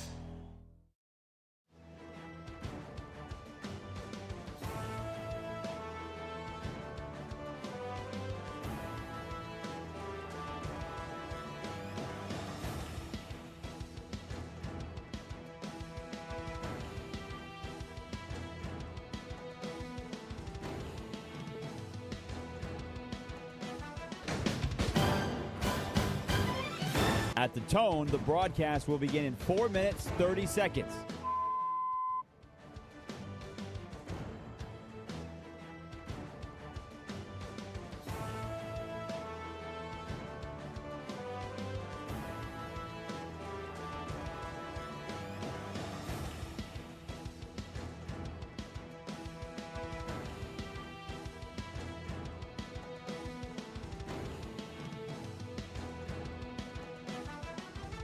At the tone, the broadcast will begin in 4 minutes.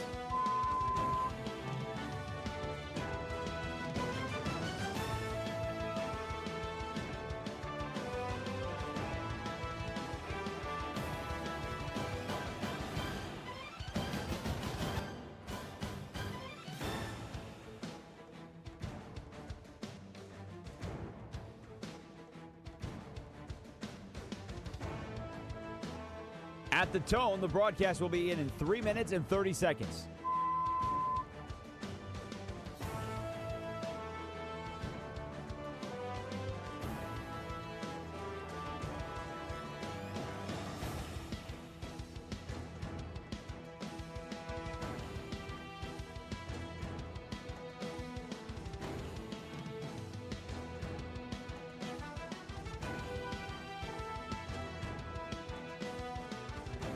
At the tone, the broadcast will begin in 3 minutes.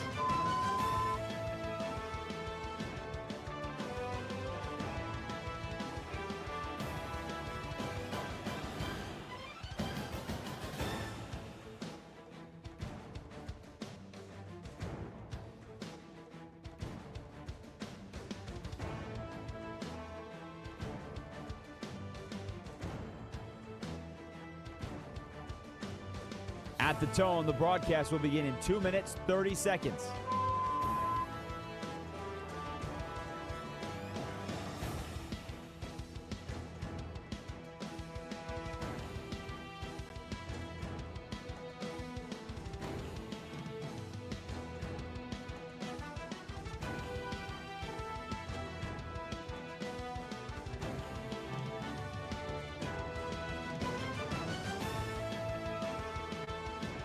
At the tone, the broadcast will begin in 2 minutes.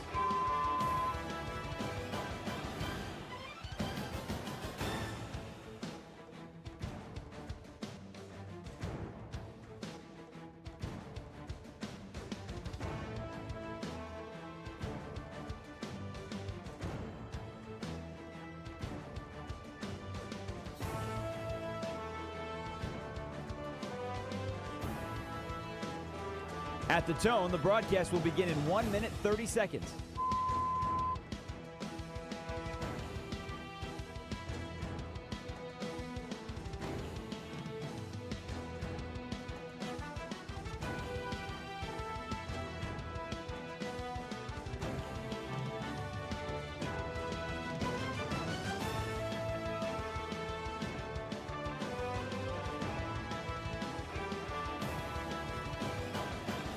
At the tone, the broadcast will begin in 1 minute.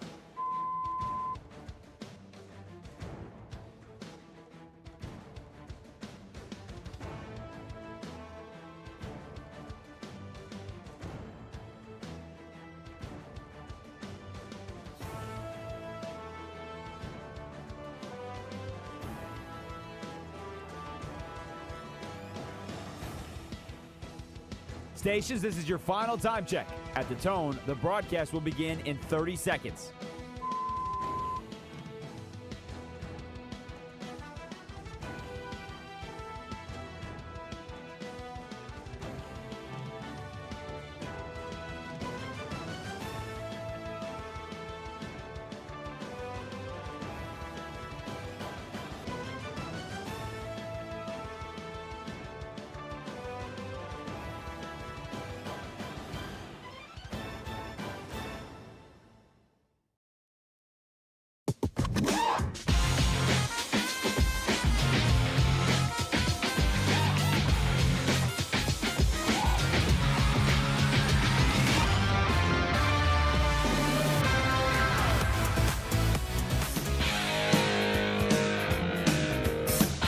This is Westwood One Sports Night. Here's Josh Graham. In just a few hours, Linnell Willingham is going to be taking control of the wheel. You can catch him 8 to 11 a.m. on weekends, Eastern Time. And also, you know him here on Westwood One Sports Night during the week. One of my favorite Linnell segments, and it's part of our show here on Westwood One Sports Night, is when there's great amounts of audio to share with you, and you get to hear a high-pitched voice signal those clips to be played, and that high-pitched voice says, "Say what?" Well, we're bringing that here late in the week. Maybe, I don't know. Is it going to be a daily feature? I don't know. We'll see how it goes. But yes, here on a Friday night, it is time for Say What.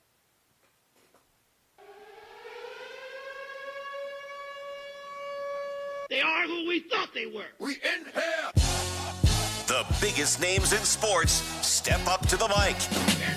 The guy is drunk. You have got to be smoking. The best audio in the world of sports. As there's a drive in a deep left field by Castellanos, it will be a home run. Come after me. I don't come with the bullshit. It's Say What? Say what? With Josh Graham. Yes. Say what? Or you have to do it properly. Say what? Where we begin with the Beebs. The NHL draft was tonight.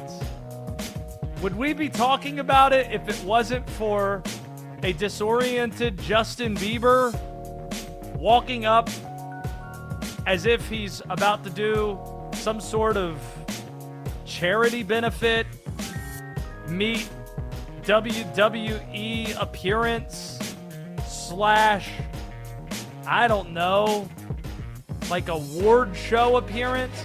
Here was Justin walking out, clearly without any type of rehearsal, because you're not going to get the Beebs to show up to some random rehearsal to be out there at the draft for just a few minutes prior to the Toronto Maple Leafs making the number 1 pick. What's going on, Buffalo? What's up, Toronto? Man, what an incredible night. Oh, man, the child in me is ecstatic right now. I've been a Leafs fan since I was just a little boy, and these nights are so special. I'm so grateful to be here. You hear that pop? He's getting booed. How would the Beebs be as a WWE heel, D-Day? Very good. What Bieber song would be the best music to play when Bieber comes into the ring? I know you don't have a robust Taylor Swift catalog, but is your Justin Bieber catalog somewhat decent? Does he have any menacing songs? You tell me. You're the believer. I think a great wrestling intro song, honestly, would be Boyfriend. If I was your boyfriend, I'd never let you go. And then Beeb starts, I don't know what his outfit, I'm picturing like Never Say Never Bieber with like the purple leather fit, not like the comfort wear that he wears today. Well, but I say probably not that's the wearing first a lot. song? Use some Calvin Kleins. Yeah. That's it. Probably not. I mean, pro wrestlers generally don't wear it. Well, I mean, Never Say Never could be good. Potentially. Why am I citing 15-year-old Bieber songs? Because that's when he was the heel. Everyone hated him then. You still hate Justin Bieber now. You're hanging on to a lost cause. Yeah, he really started the turn. It was a very specific moment that Justin Bieber won over everybody. And I think it was the song Love Yourself, which actually was written by Ed Sheeran before Ed Sheeran blew up. Gave it to Justin Bieber. And it's a specific lyric that won over everybody, I think, where Justin Bieber stopped being the kid and then was the adult that you would respect. And the line was, "My mama don't like you, and she like everybody. Damn, Justin Bieber ain't that real. My mama don't like you, and she like everybody. Anyway, if you thought that Bieber clip wasn't really bringing the heat, Gavin McKenna going number 1 in the draft, Justin Bieber announcing it, this is the part where it gets really good. What you're about to hear is Justin Bieber have a live interaction with the NHL commissioner, Gary Bettman. And then, since this is an audio format, unless you're watching on Westwood One Sports Night on YouTube, he gets on stage, is whispering something to the commish. Probably, we have a good guess what might be whispered in this spot based on what he said next. Here's how Gavin McKenna was introduced to the Toronto Maple Leafs via Justin Bieber. I don't know if am I supposed to come up right up here? Hey, how are you? Good. Thanks for having me tonight. Yes, sir. I'm ready. Should I go for it?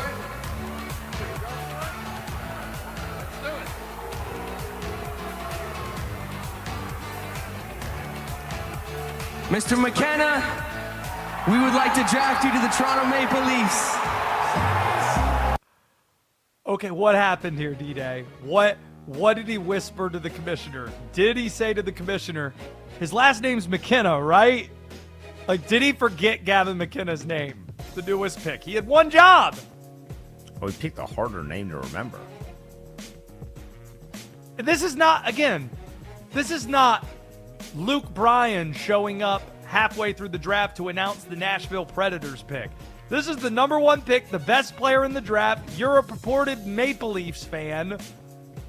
And it pretty clearly, he didn't know who unless he's doing a Doris Burke impression, I don't think that he remembered the name of the first pick. Mr. McKenna, I see you. You got to get him a note Don't think card. that's what that was. Yeah, like why is he going up? Why is he raw dogging the performance? You got to get him a note card. Justin Bieber's a fan. He's not a blog boy. Not everybody's Timothy Chalamet. He's a believer in Gavin McKenna. Now. Next up, it's been a week for new Portland Trailblazers owner Tom Dundon. If you thought that he was still basking in the greatness of the Carolina Hurricanes, his NHL team winning the Stanley Cup, a week and a half ago, or close to 2 weeks ago, now this week comes around and he hires a new NBA coach, but then that NBA coach, the contract was, shall we say, uncharacteristic, a little bit unusual, shall we say. 1 year guaranteed, and then the second and third year require team options. Essentially, Tom Dundon pulled the move with the Portland coaching job. Yeah, there's only 30 of these. You're going to accept this job on the terms that we want you to. And that led to the NBA Coaches Association head, JP Bickerstaff, getting very upset about it and calling Tom Dundon out by name, saying that doesn't value the position, the contract that he had signed there. Coach Morey coming from the Minnesota Timberwolves to be the head coach of the Portland Trailblazers. So that was already enough of a black eye this week, or at least a bad headline. Then you get the headline that he wants Portland taxpayers to pay for the full $600 million renovation to the Moda Center that he wants. And he was explaining that position to the Portland Chamber of Commerce this week, and here's how that sounded. I think everybody can characterize things however they want. I don't see it the same way, but I'm not trying to get people to agree or disagree with me. I just know it feels like we're making a pretty big investment by staying here and paying these tax rates and agreeing to these fees for dollars that go back into the building. It's not that we're taking the money. So, D-Day, I again have special perspective on this, where people said that Tom Dundon was cheap when he bought the Carolina Hurricanes and did things that rubbed people the wrong way. And a lot of it was off-ice stuff, off the But the proof is in the pudding in that he's won a Stanley Cup, and the team's been the best team in the NHL largely since he's taken over the team. He's not cheap on the roster. How should Portland Trailblazer fans be feeling? Is there a distinction to be made between, air quote, being cheap versus you're a capitalist and you simply do not respect precedent in what you think you should be paying for something? I love how Do you much see you that love distinction? him. That's your man. You're falling on the sword. The distinction is that it's the NBA versus the NHL. That's the distinction. Yeah. Do you know how many Well, owners have ever won a championship in both? I don't know. 2 is the answer. You can't run an NBA franchise the exact same way you're running an NHL franchise. That's what he's trying to do. He doesn't have precedence, but he's doing the exact same thing, and you've mapped it out. He's doing the exact same thing, and it's not going to work. Well, I think that stuff can work. Honestly, I think that stuff is comparable. Again, the basketball construction piece. When you start seeing the stuff that actually is like compromising the roster, then because again, he did the same thing with Rod Brindamore too. I would argue the Rod coaching Brindamore situation is compromising No, your operation. Rod Brindamore is the best coach in hockey. And he lowballed Rod, saying Rod already said he don't want to leave and don't want to go anywhere else. And he called Rod's bluff. Like, Rod is, I don't even think, top third of the league in being paid because Tom Dundon, while he can afford to pay Rod, said, you're not going anywhere. So I'm not overpaying you. He did that to Rod Brindamore. So, again, he does Why is that a this. celebration? It It feels like hockey. you're happy about that. I'm not celebrating it. I'm just saying what matters most to me as a Hurricane fan is he inherited a team that lost nine straight years, missed the playoffs. And every year that he's owned the team, they've made the playoffs and won, and they aren't cheap with the roster. So I'm not celebrating that stuff. It's annoying as hell. I'm friends with the people that he fired among broadcasters. I hated it. I ripped them at the time. But what's the most important thing as an owner? That the team's successful, and the team's successful. So when's Portland going to win? That's my thing. When are they going to win a championship That's the with thing. your boy? The problem, Never is the the answer. part that you point out that's smart, the part that you point out that's very apropos here, is that in hockey, building a roster is different than building a roster in basketball. Who did Portland lose to in the playoffs? San Antonio. Yeah. You don't get guys like that. They don't just grow on. You got to get lucky in order to. That's not how it works in hockey, right? You don't just have guys like Victor. You either have players like that or you don't. So that's the part where I don't know how he's going to do it. But the other stuff, again, it is almost verbatim the same stuff we saw before, and that's why I'd say because he won the Stanley Cup, I would give him the benefit of the doubt before we go, this guy's cheap or this guy doesn't know what he's doing. And we'll see. We'll see if they're able to win or if it is replicable. Last one. Taylor Swift made a surprise appearance at Tight End U this week. Taylor Swift on stage with Lainey Wilson. This is how it sounded. Yeah, love story. Do you want to do love story? We can do that. You know, we have a special request by a very special tight end who wanted to hear a particular song, and that tight end is named George Kittle.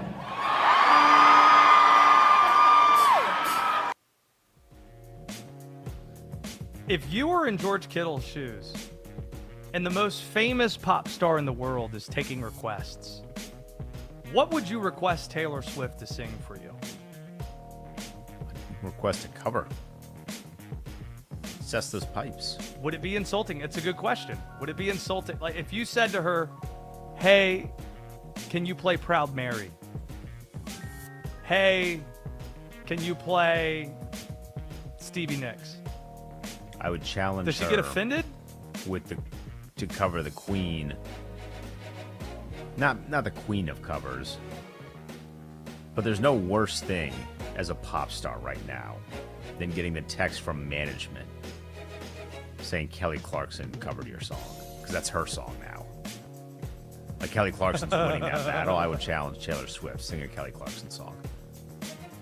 Since you've been gone. Since you've been gone. Hazel Eyes. A little bit. Hazel Eyes is an excellent one.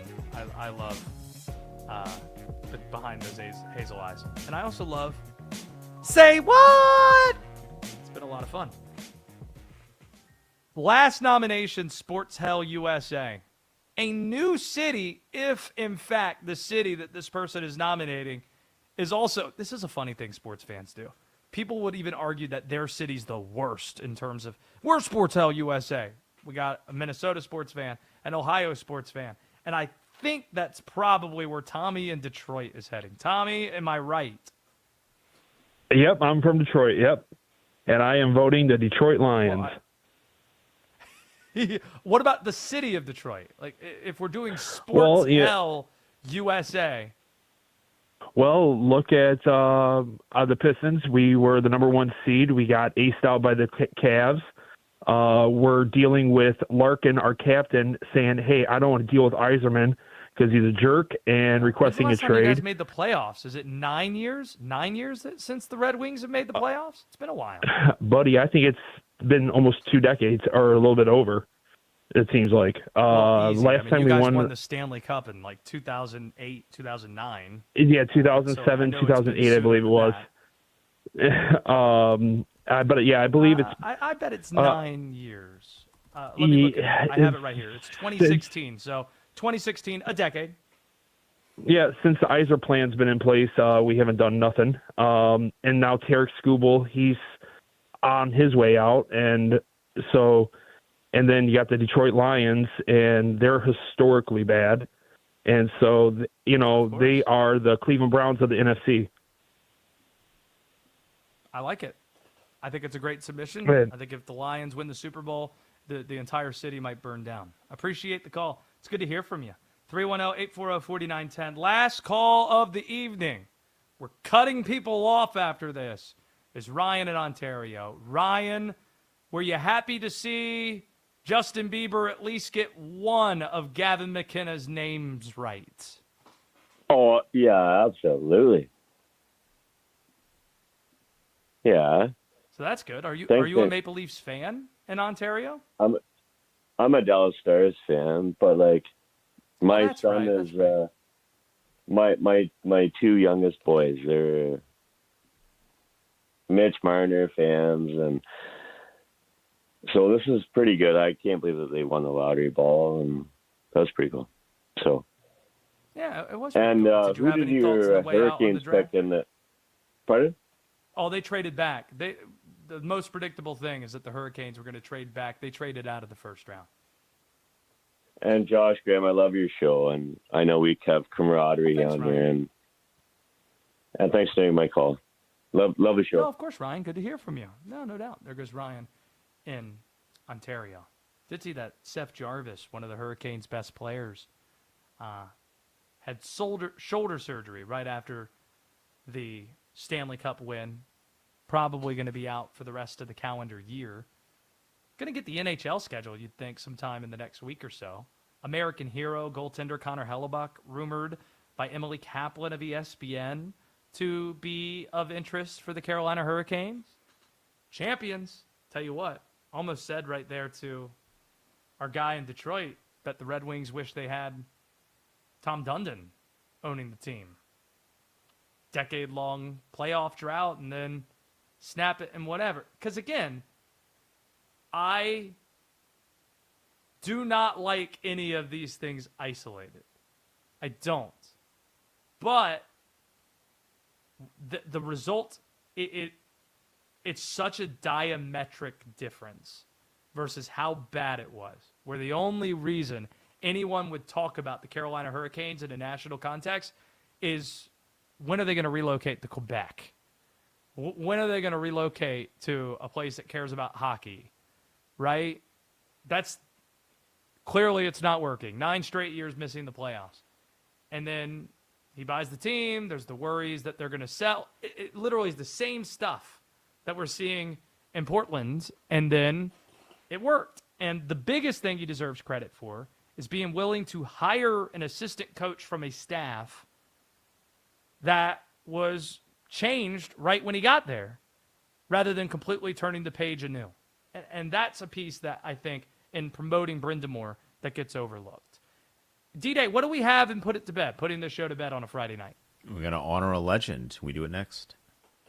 U.S. men's national team has wrapped up group play. Up next, the round of 32 on Wednesday. How far can they go? Let's find out. Westwood One Sports.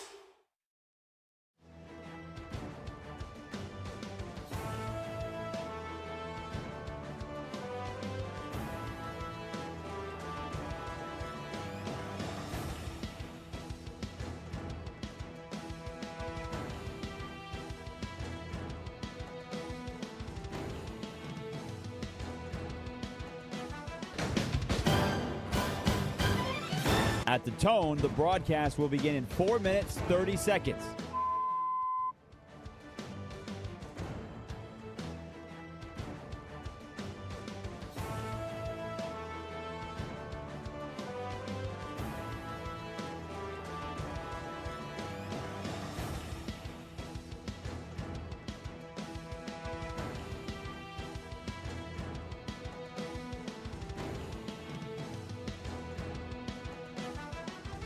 At the tone, the broadcast will begin in 4 minutes.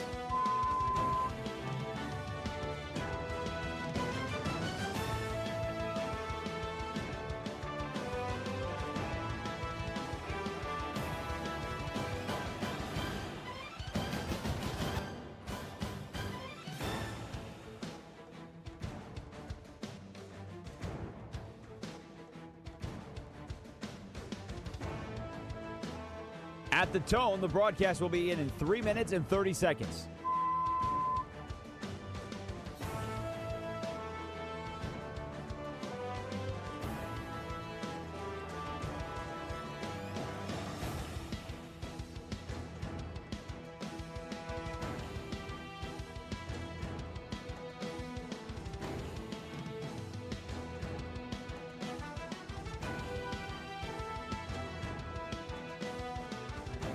At the tone, the broadcast will begin in 3 minutes.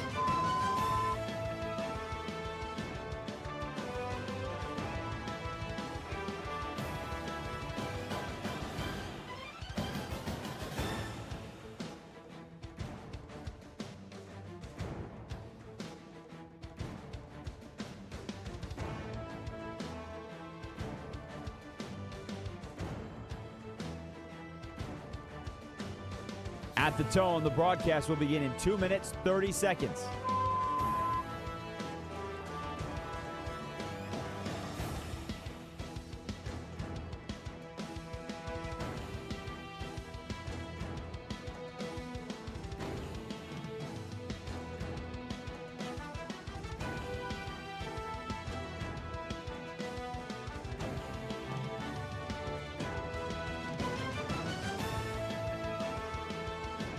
At the tone, the broadcast will begin in 2 minutes.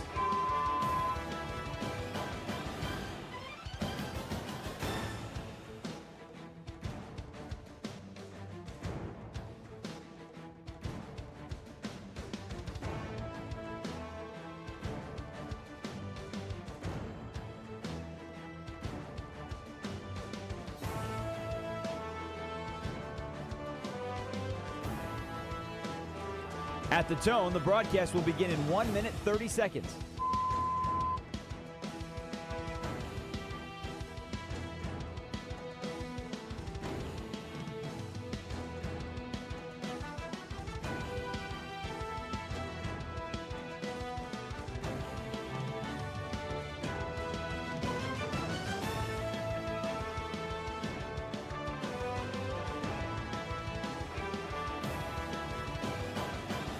At the tone, the broadcast will begin in 1 minute.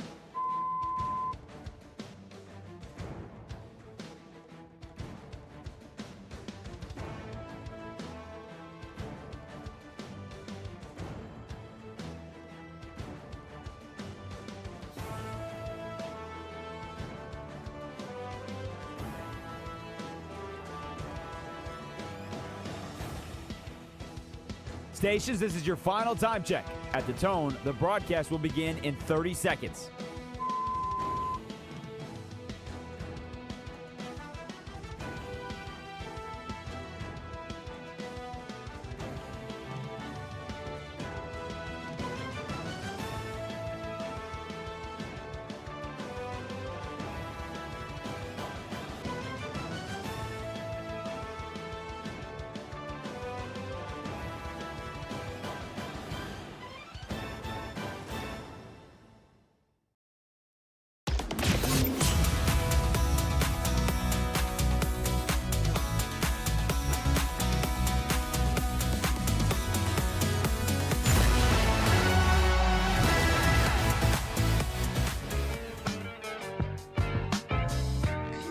This is Westwood One Sports Night. Here's Josh Graham. Let's get set to put this show to bed. To help us do just that, here's Denton Day. 34 years in the books. Linda Cohen, done on SportsCenter.